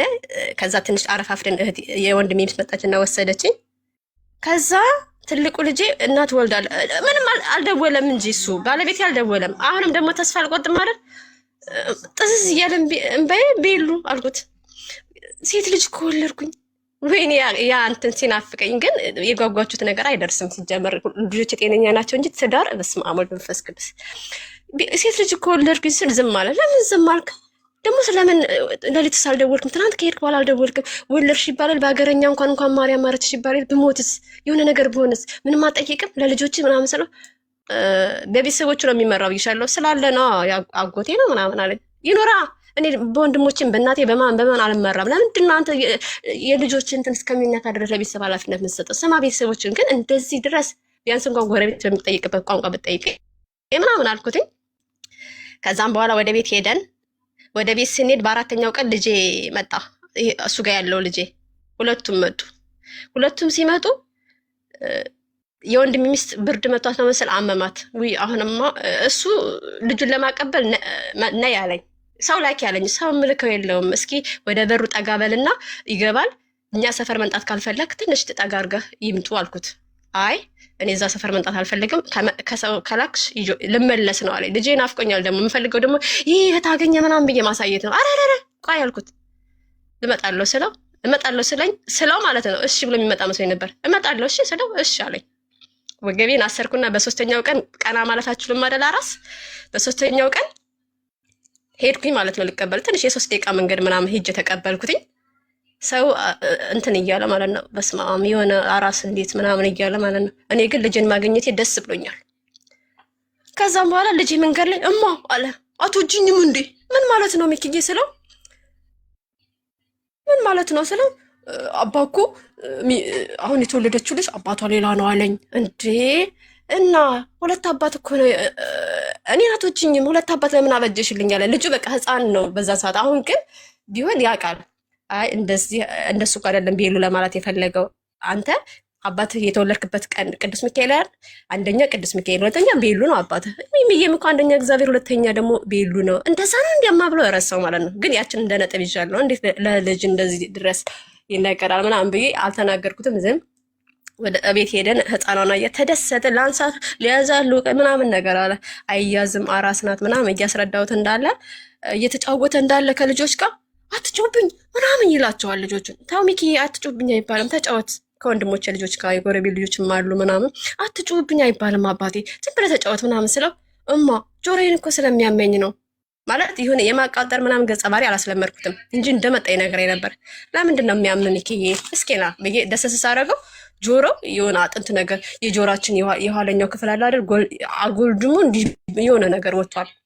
ምንድነው ሚኪ የኔ እንዳሰስኩኝ ሁላ የራሷን ሳይቀር ዳሰስኩኝ። የለም የኛ የእሱ ብቻ የባሰ ብርክርክርክ አልኩኝ። ምንድነው ሚኪ ስለው ያቺ አቤት የምታግዘው ማለት የዘመዱ ነች። እሷ ስታስቸግረው ጆሮና ጆሮውን ይዛ ብድግ አድርጋ እንትን ብለዋለች መስ ብድግ አድርጋ ቁጭ ስታደርገው ጆሮውን አሞታል፣ ደምቷል ሁላ። ስልኩን አንስቼ ወይኔ ምን እንዳወራው ራሱ አላውቅም። ዘር ማንዘሩ አልቀለኝ። እውነት እበላችኋለሁ እገልሃለሁ ምናምን እኔ እንደው ለምን ዱላ ባልች እንኳን ጋዛ ምጥቼ ነው ማርከፈክፍ እንደዚህ ተደርጓል። ውሸት አለኝ። አንቺ ሲጀመር ነገረኛ፣ አንቺ ሲጀመር እንዲህ ምናምን ነገር መተህ ታሳክመዋለህ ወይስ እኔ ልምጣ? ቤታችሁ ነው የምመጣው፣ ልጁን አሳገኝ ብዬ እመጣለሁ አልኩትኝ። ከዛ እሺ ምናምን ብሎ ድጋሚ ወስዶ አሳይቶት እውነት መሆኑን አረጋገጠ ማለት። ከዛ በኋላ ልጁ ራሱ ሰላም ያገኘ መሰለኝ። ሚስቷንም ተቆጣት፣ ደነገጠም ማለት እንዴት እስከዚህ ደረጃ ልጄን ምናምን ብሎ እሷንም ተናገራት ማለት። ከዛ በኋላ መታኛ አታውቅም አለኝ። እንግዲህ አላውቅም። ከዛም በኋላ ሀቡዬ ዝም ብዬ ተረር አልኳት። አድማጭም ይቅርታ እንደመሰላችሁ ነው ችግሬን ያው ይቅርታ እንግዲህ እንደዚህ አይነት ታሪክ ላይ ይኖር ይችላል። ከዛም በኋላ በፍጹም ማሬ እሺ አመሰግናለሁ። ከዛም አራስ ቤቴን ጨረስኩኝና ጥቅምት 22 ዓመት ነው የወራኤል ክርስትና ተነሳችልኝ ልጄ። ክርስትናውን ደግሞ ጠራሁት እንጂ አልሰለችም። በቃ እዚህ ጋር የኔ ጠንከራ ለማለት አልሰለችም። ደወልኩለት ቤሉ ይሄ ነገር እኮ ክርስትና ነው ስለው እና እኔ ምን አገባኝ አሁን ክርስትናው ላይ አስቁመሽ አባቷ እኮ ነው። እኔ እንደዚህ አይነት እኮ ችግር የለውም እንደዚህ አይነት ይውልኝ ነገር የለም። አትመጣም? አዎ አልመጣም። ከዛ በቃ ከቤተሰብ ጋር ከወንድም ሚስት ጋር ከጓደኛ ጋር ክርስትና አስነስቼ ገባሁኝ። ክርስትና ባስነሳው በ5ኛ ቀኔ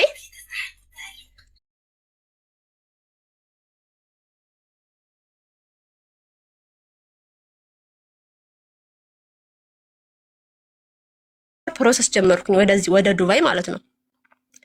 ወደ ዱባይ ለመንጣት ያኛው ልጅ ሁለተኛው ልጅ እኔ ጋር ያለው ለዚች ለምትረዳኝ ሚስዬ አማከርኳት። ሚስዬ እኔ አሁን ልጄም ልትታመምብኝ ነው እዚህ ብሰራልና ትንሽ እንኳን ጡት ባጠባ ደስ ይለኝ ነበር፣ ግን መሄድ አለብኝ እና ትንሹ ልጅ ከወንድሙ ጋር ይሁን እችን ግን ገጠር ወስዳታለሁ ስላት እና ምን ችግር አለው በቃ እንትን አለች። ወይኔ ግን ትንሽ ብጠባ ይሆናል አላ ልክ ናት፣ ግን ችግር ነው በቃ። ከዛም በኋላ በቃ ይሄኛውን ከያዘልኝ ማማ እደርስላታለሁ ብር ካገኘውኝ ማለት መስራት ከጀመርኩ በኋላ አንድ ላይ አድርጌ የሞግዚት ቀርጥሬ 3ቱን በአንድ ላይ የሚሆንበት መንገድ አመቻቻለሁ። እንዲህ ስታስቢ ቀላል ነው የሚሆንልሽ፣ እደርስላታለሁ ምናምን ብዬ ያኛውን ለመቀበል እምቢ አለ በቃ። እሷ አሳመነችው። የነፍስ አባታችንም ሲሉት አመነና ያመነው እንዴት ነው ወንድሟ ማለት እሷ እዛ ዱባይ ሄዳ ባትልክ ወንድሟ ይፈርምልኝ። እንዴት ነው ወንድም የሚፈርመው? እኔ እዚህ ዱባይ መጥቼ ብር ካላኩኝ ልጁን ወስዶ እንደ ልጆች አድርጎ ሊያሳድግ ከአባቱ ላይ ወስዶ የኔን ልጅ አጎቱ ኃላፊነት እንዲወስድ ማለት ነው። በጣም ተሰማኝና እሺ ይፈርማል ብዬ እሺ አልኳትኝ። ሳምንት ለወንድም ለመናገር ሳምንት አማጥኩኝ። እጠራውና ምን ሆነሽ ነው ሲለኝ፣ ኧረ ዝም ብዬ ነው እባክህ ለመናገር እስኪ ፈርምልኝና እንደዚህ ለማለት ፈራው። ልክ ማክሰኞ ቀን ነው 3 ሰዓት ነው እየተቀጠርነው። ከዛ ለሌላኛው ለወንድም ሚስ ኧረ ፍርዬ በእናትሽ ለወንድም መናገር ፈራው ስላት፣ በቃ እኔ እሆናለሁ ምንድን ነው የምትይው ምናምን ስትል፣ አይደለም አንቺን አይደለም የሚፈልገው እሱን ነው ወንድምሽ ነው የተባልኩት። እኔም ቃል ገብቻለሁ ሳላስፈቅደው ነው ቃል የገባሁት ይፈርማል ብዬ። እዛ ቀጠሮ ለ3 ሰዓት ነው 2 ሰዓት ከምናምን ላይ በድፍረት አሁን ደውይ ብላ ቆማ አስደወለችኝ። ሄሎ ደሱ እያልኩ ነገርኩት። ይሄ ነው እንደ ሰሞኑን ስትንቆራጠጭ የነበረው ችግር የለም በእኔ ከሆነ ብቻ ምናምን ብሎ መጣ። ከስራ ነው የሚመጣው። ትንሽ ቆዩበት። የነፍስ አባታችን መጥቷል፣ እሱ አውቱን አመጥቷል። ሚስዬም ትንሽ ጠበቀች። ወንድሜ ላይ እንዴት ሰው ቀጥራችሁ ትቆያላችሁ? ጥፋቱ የማን ነው? የኔ። አይ ሚስዬ እኔ ዛሬ ነው የነገርኩት ፈራው ምናምን ስላት፣ በቃ ወደውና ለምን አልነገርሽኝም እሱ ላይ ስጮህ አለችኝ። ከዛ ያ ነገር ያ ወረቀት ተፈረመና አንድ ወረቀት እሱ ጋር አንድ ወረቀት ወንድሜ ጋር አለ። አሁን እኔ ሰርቼ ካላኩኝ አይደለም እንጂ መጣሁኝ ወደ ዱባይ። ማማንም ገጠር አደረስኳት። ከዛ ዱባይ ስመጣ ያመጣችን ደላላ ህገ ወጥ ናት። 5 ወር አሸችኝ እዛ ቢሮ። ወደ 13 እንሆናለን። አይደል ያመጣችን ደላላ እቤቷ ወሰደችኝ እንጂ እቤቷ ወስዳ 3 ልጆች አላት።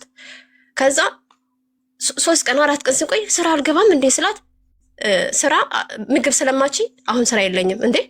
ምግብ 3 ምግብ ነው የጠቀስኩት። አሁን ያለኝ ፐርፌክትሊ የሆነ እኔ እኮ ፐርፌክት ነኝ ብዬ አልመጣሁም። በዛ በምችለው ምግብ የመረጠኝ ሰው ከሌለኝ ለምን አመጣሽኝ ምናምን ነገር አልኳትኝ። በቃ የመከራከር እንትን ምክንያቱም እያሰራችኝ ነው። እንደገና እዛ ልቤ እዛ ልጆቼ ጋር ማሳረፍ በቃ እንደገና ደግሞ በቃ ብቻ መጥቼ ለማልሰራው ነገር ለምን ገና ወር ሳይሞላኝ ተቆናጣነትኩኝ።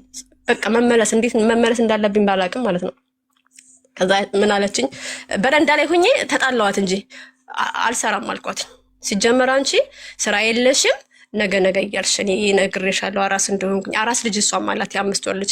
ልጅሽን የኔ ልጅ እንዴት ነው ያንቺ ልጅ የምንከባከበው? ቤቷ ትልቅ ነው፣ እህት ወንድም አላት። ታጭቀው ለባንድ ቤት የሚኖሩት ሲከብድ። እኔ ኢትዮጵያ ራሱ እንደዛ አይነት ስራ አይቻላቅም።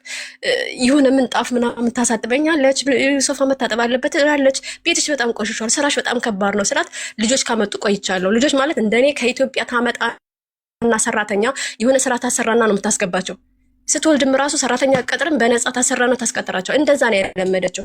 ከዛ ስላት በረንዳ ላይ ሆንኩና ከፈለግሽ አልኳትኝ ወይ ወደ ቢሮ ወዳለበት ትልኪኛለሽ አለበለዚያ ስላት ለማስፈራራት ሞከረች። እንደውም አንቺ ወንድምሽን ቁጥር ወደ ኢትዮጵያ አንድ ብር ሳትይዥ ነው የምትሄጂው ስትለኝ አላልሽም።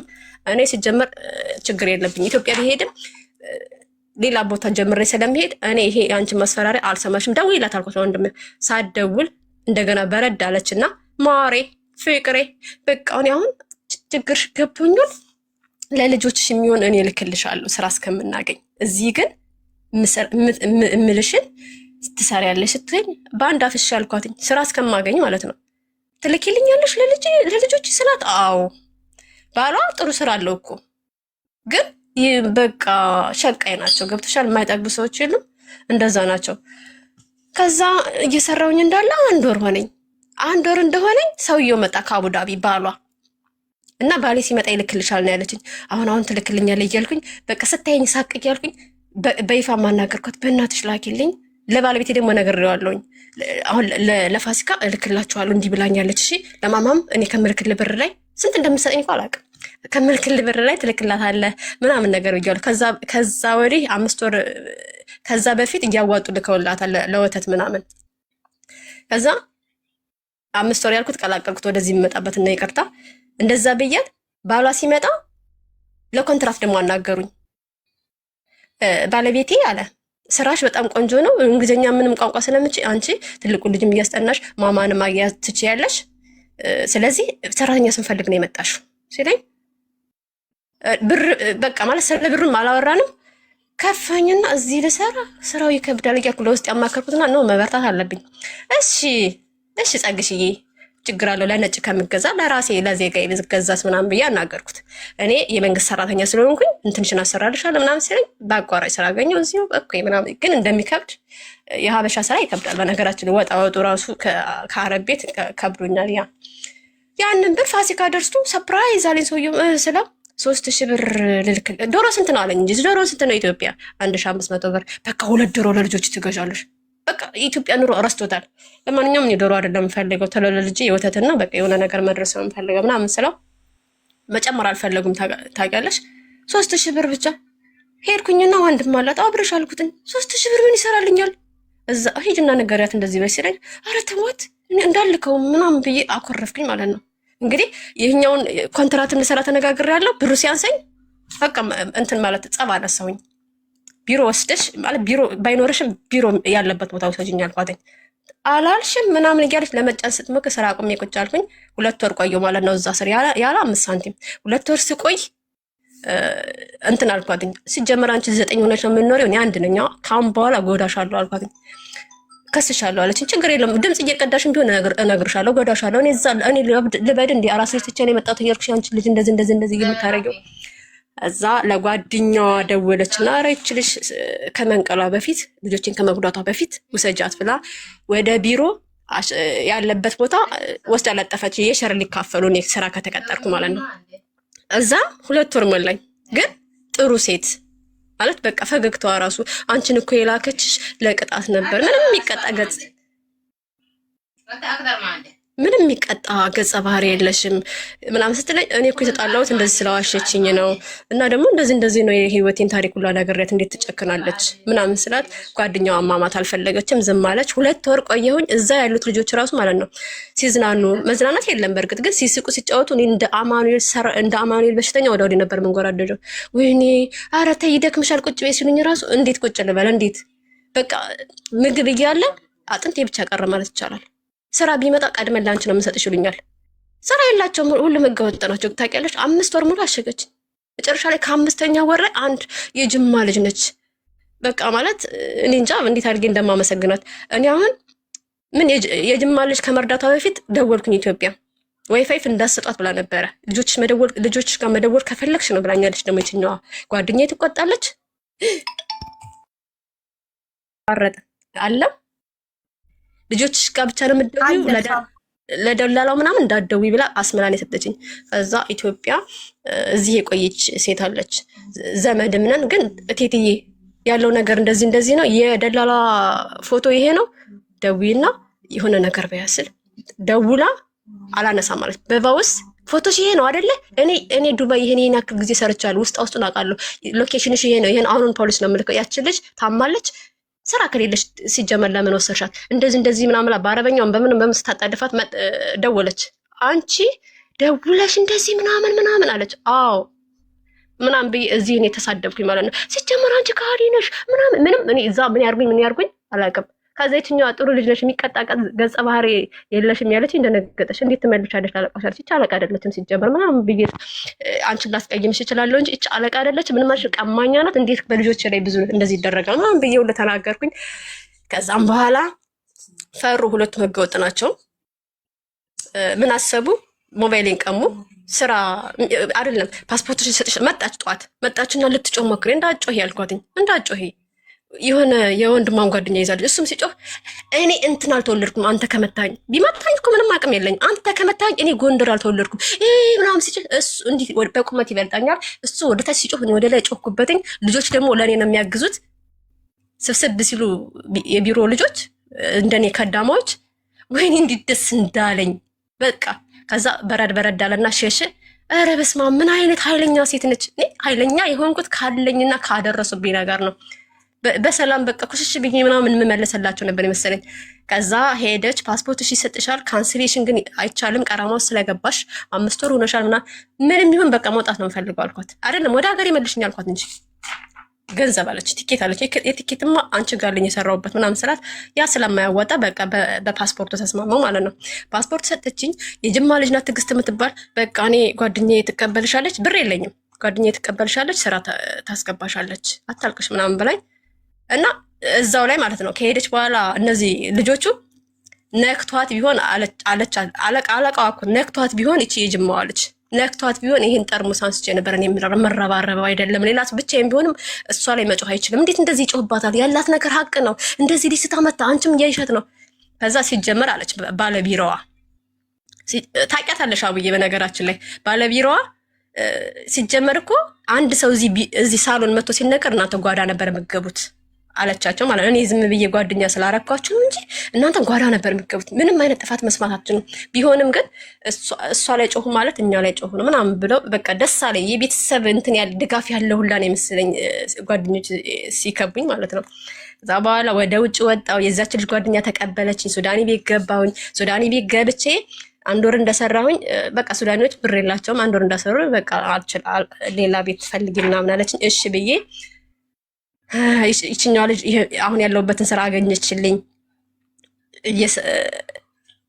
እየሰራው ብር ላኩለት ለባለቤቴ። እሱ የፈለገው ሙሉ ደሞዙ እንድልክለት ነው። 15,000 ብር ለሱ ለማማ ደግሞ በጎን ስልክ እንቧ ከራየዋል። እንዴት 15,000 ብርን ይሄን ያክል ጊዜ በነፃ ይዤ ወንድምሽም አልሰጠኝም አንቺም እኔ ደግሞ በየመሃሉ ለዋለሁ እኔ ደግሞ ስቀበል እኔ እደጉምሃለሁ እኔ ክሳሃለሁ ምናምን እያልኩት ነው። ምክንያቱም ወንድሜ ጋር እንዲደርስ አልፈልግ ይፈርም እንጂ ከጥሩ ወንድም መጥፎ አባት ይሻላል ለልጆቼ። ከዛ እንዲህ እያልኩት እንዴት ቃል የገባሽ እኮ ቃል በገባ ቢሉ 500 ብር በኢትዮጵያ 20,000 ብር ነው። 20,000 ብር እዚህ ለእንትን ከፍያለሁኝ እዚህ እኮ ከህገወጥ ስትሆን እኮ ከፍለህ ነው የምንኖረው ምናምን ብዬ ሳሳምነው አልሰማሽም ብሎ ወስዶ ልጁን በዛ በወረቀቱ እንትን ወስዶ አስረከበው ለወንድሜ። በጣም ተናደርኩ፣ ተሳደብኩኝ። አንተ ዘማዊ ወንድ ነህ፣ ልጄ ላይ እንደዚህ ታደርጋለህ?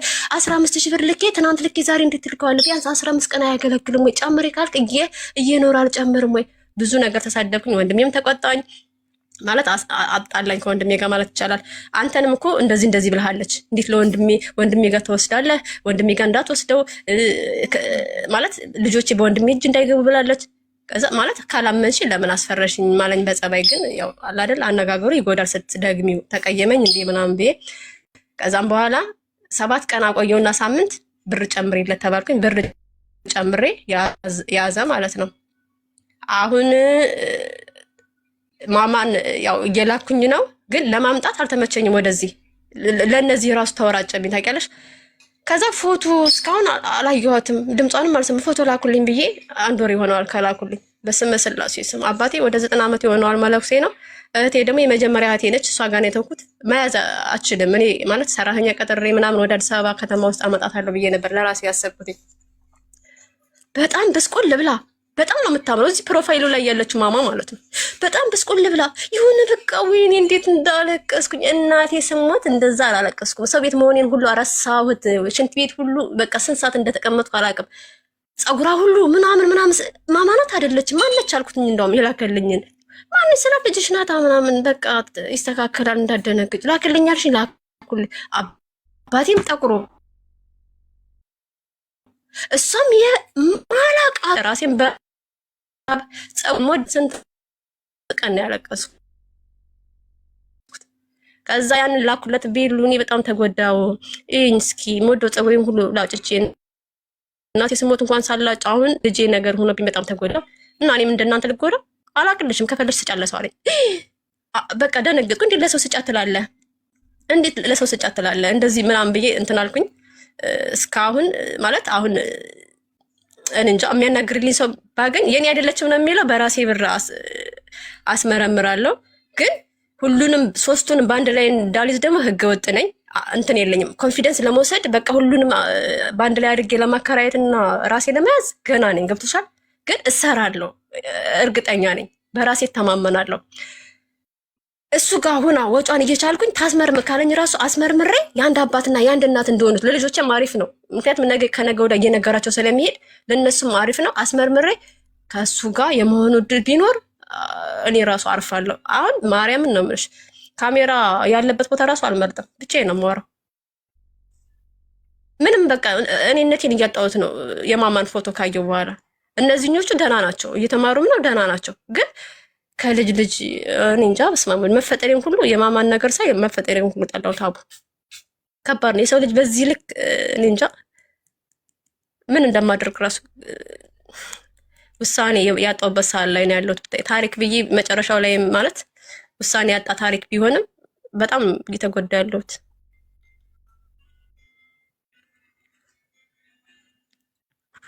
ማለት ሚጣን ከገጠር አምጥተሽ ዲኤንኤ በአንቺ ብር አስመርምረሽ ልጁ መሆኗን አረጋግጠሽለት እሱ እንዲይዝልሽ ነው የምትፈልጊው እንደተረዳውሽ?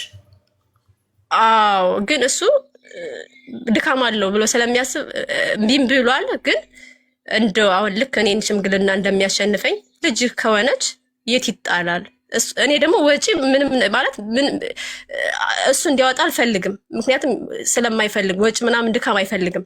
በቃ እሱ አባት ሆኖ ከሌላ ሰው ማለት እንደዚህ ሳይፈልግ ተለምኖ የሁሉ ብር እየሰጠሽው የገዛ ልጆቹን እየተከፈለው ከሚይዝ ለምን ቤተሰቦች ጋር እንዲሆኑ ማትፈልጊበት ምክንያት? ቤተሰብ ማን አባቴ መለኩሴ ነው፣ ገጠር ነው። ወንድሜ ደግሞ እችል ነበረ። ወንድሜ ሳውዲ ገባች። አሁን 1 ወሯ ነው ሚስቱ ሳውዲ ከገባች። ልጆቹን ራሱ እሱ ነው በሰራተኛ የያዛቸው። እኔ እህት ራሱ ሌላ የለኝም። ከተማ ያለ ያቺ ትልቅ ነበረች፣ አይፈረድባትም ማለት ልብስ ብልክም እኔ እንጃ ሳሙና አይገዙም መሰለኝ። ሳሙና ገዝቶ የሚያጥላት የለም መሰለኝ። ማርያምን ነው የምልሽ። እኔ አላውቅም። ባልተወለድኩና ባልወለድኩ ብዬ እግዚአብሔርን አማሁት ይቅር ይበለኝ። ማለት እኔ ልጅ ወዳለው ለሞግዚትነት ራሱ ለምንድን ነው ብቁ ያልሆንኩት? አምላኬ ሆይ ልጅም ወደው ልጆች የሆኑት እሱ ጋር እያልኩ ራሱ ብቻዬን የማወራው እኔ እንጃ ለምንድን ነው ያድል ያልተሰጠኝ እላለሁ። ማንም የለኝም አቡዬ። አሁን ልጅ የምትንገላተው ሰው ስለሌለኝ እኮ ነው፣ ገቢ ስላጣው አይደለም። እዚህ ስራ ማለት አንዱ ስራ ቢሆን ውስጥ ለውስጥ ፖሊስ እንዳይዘኝ አድርጌ ሌላ ስራ መስራት እችላለሁ፣ ሌላ ቤት መቀየር እችላለሁ። እስከ መቼ ጉልበትሽ ገንዘብሽን ሁሉ ለባልሽ እየላክሽ እሱ ከሌላ ሴት ጋር እየጨፈረበት እያታውቂያለሽ። ኦልሬዲ ተለያይታችኋል አይደለም? አንቺ አረብ ሀገር ኢትዮጵያም እያለሽ ላይሽ ላይ አንቺ ቤት ተኝተሽ እየሄደ ሌላ ጋር ያድር ነበር። ታውቂያለሽ እውነታውን። ስለዚህ እያወቅሽ ኦልሬዲ ገንዘብሽ ከሌላ ሴት ጋር እንደሚጨፈርበት እያወቅሽ የምትልኪው ገንዘብ ሙሉ ለሙሉ ልጆችሽ ላይ ሊውል አይችልም። ይሄን እያወቅሽ አንቺ እስከ መቼ እየሰራሽ እየላክሽ ጉልበትሽ ይደክማል፣ እድሜ ይሄዳል።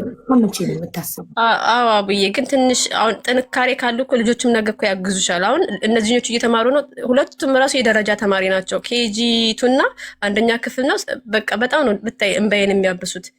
አሁን እዛ ሁኜ እንኳን ሰብስቤ ሊያዝ ብትይ ገቢ ከሌለ የከተማ ልጅ ሆኖ የሆነ ነገር ለምዷል። አብሱ ትልቁ አምጡ ካለ አምጡ ነው በቃ። ማለት ለእኔ ይከብደኛል እየሰራው። ለምን የመጀመሪያው ልጅ ስንት አመቱ ነው? የመጀመሪያ ልጅ አሁን ጠር ሚካኤል 8 አመቱን አከበረ። ሁለተኛውስ? ሁለተኛው 5 አመቱ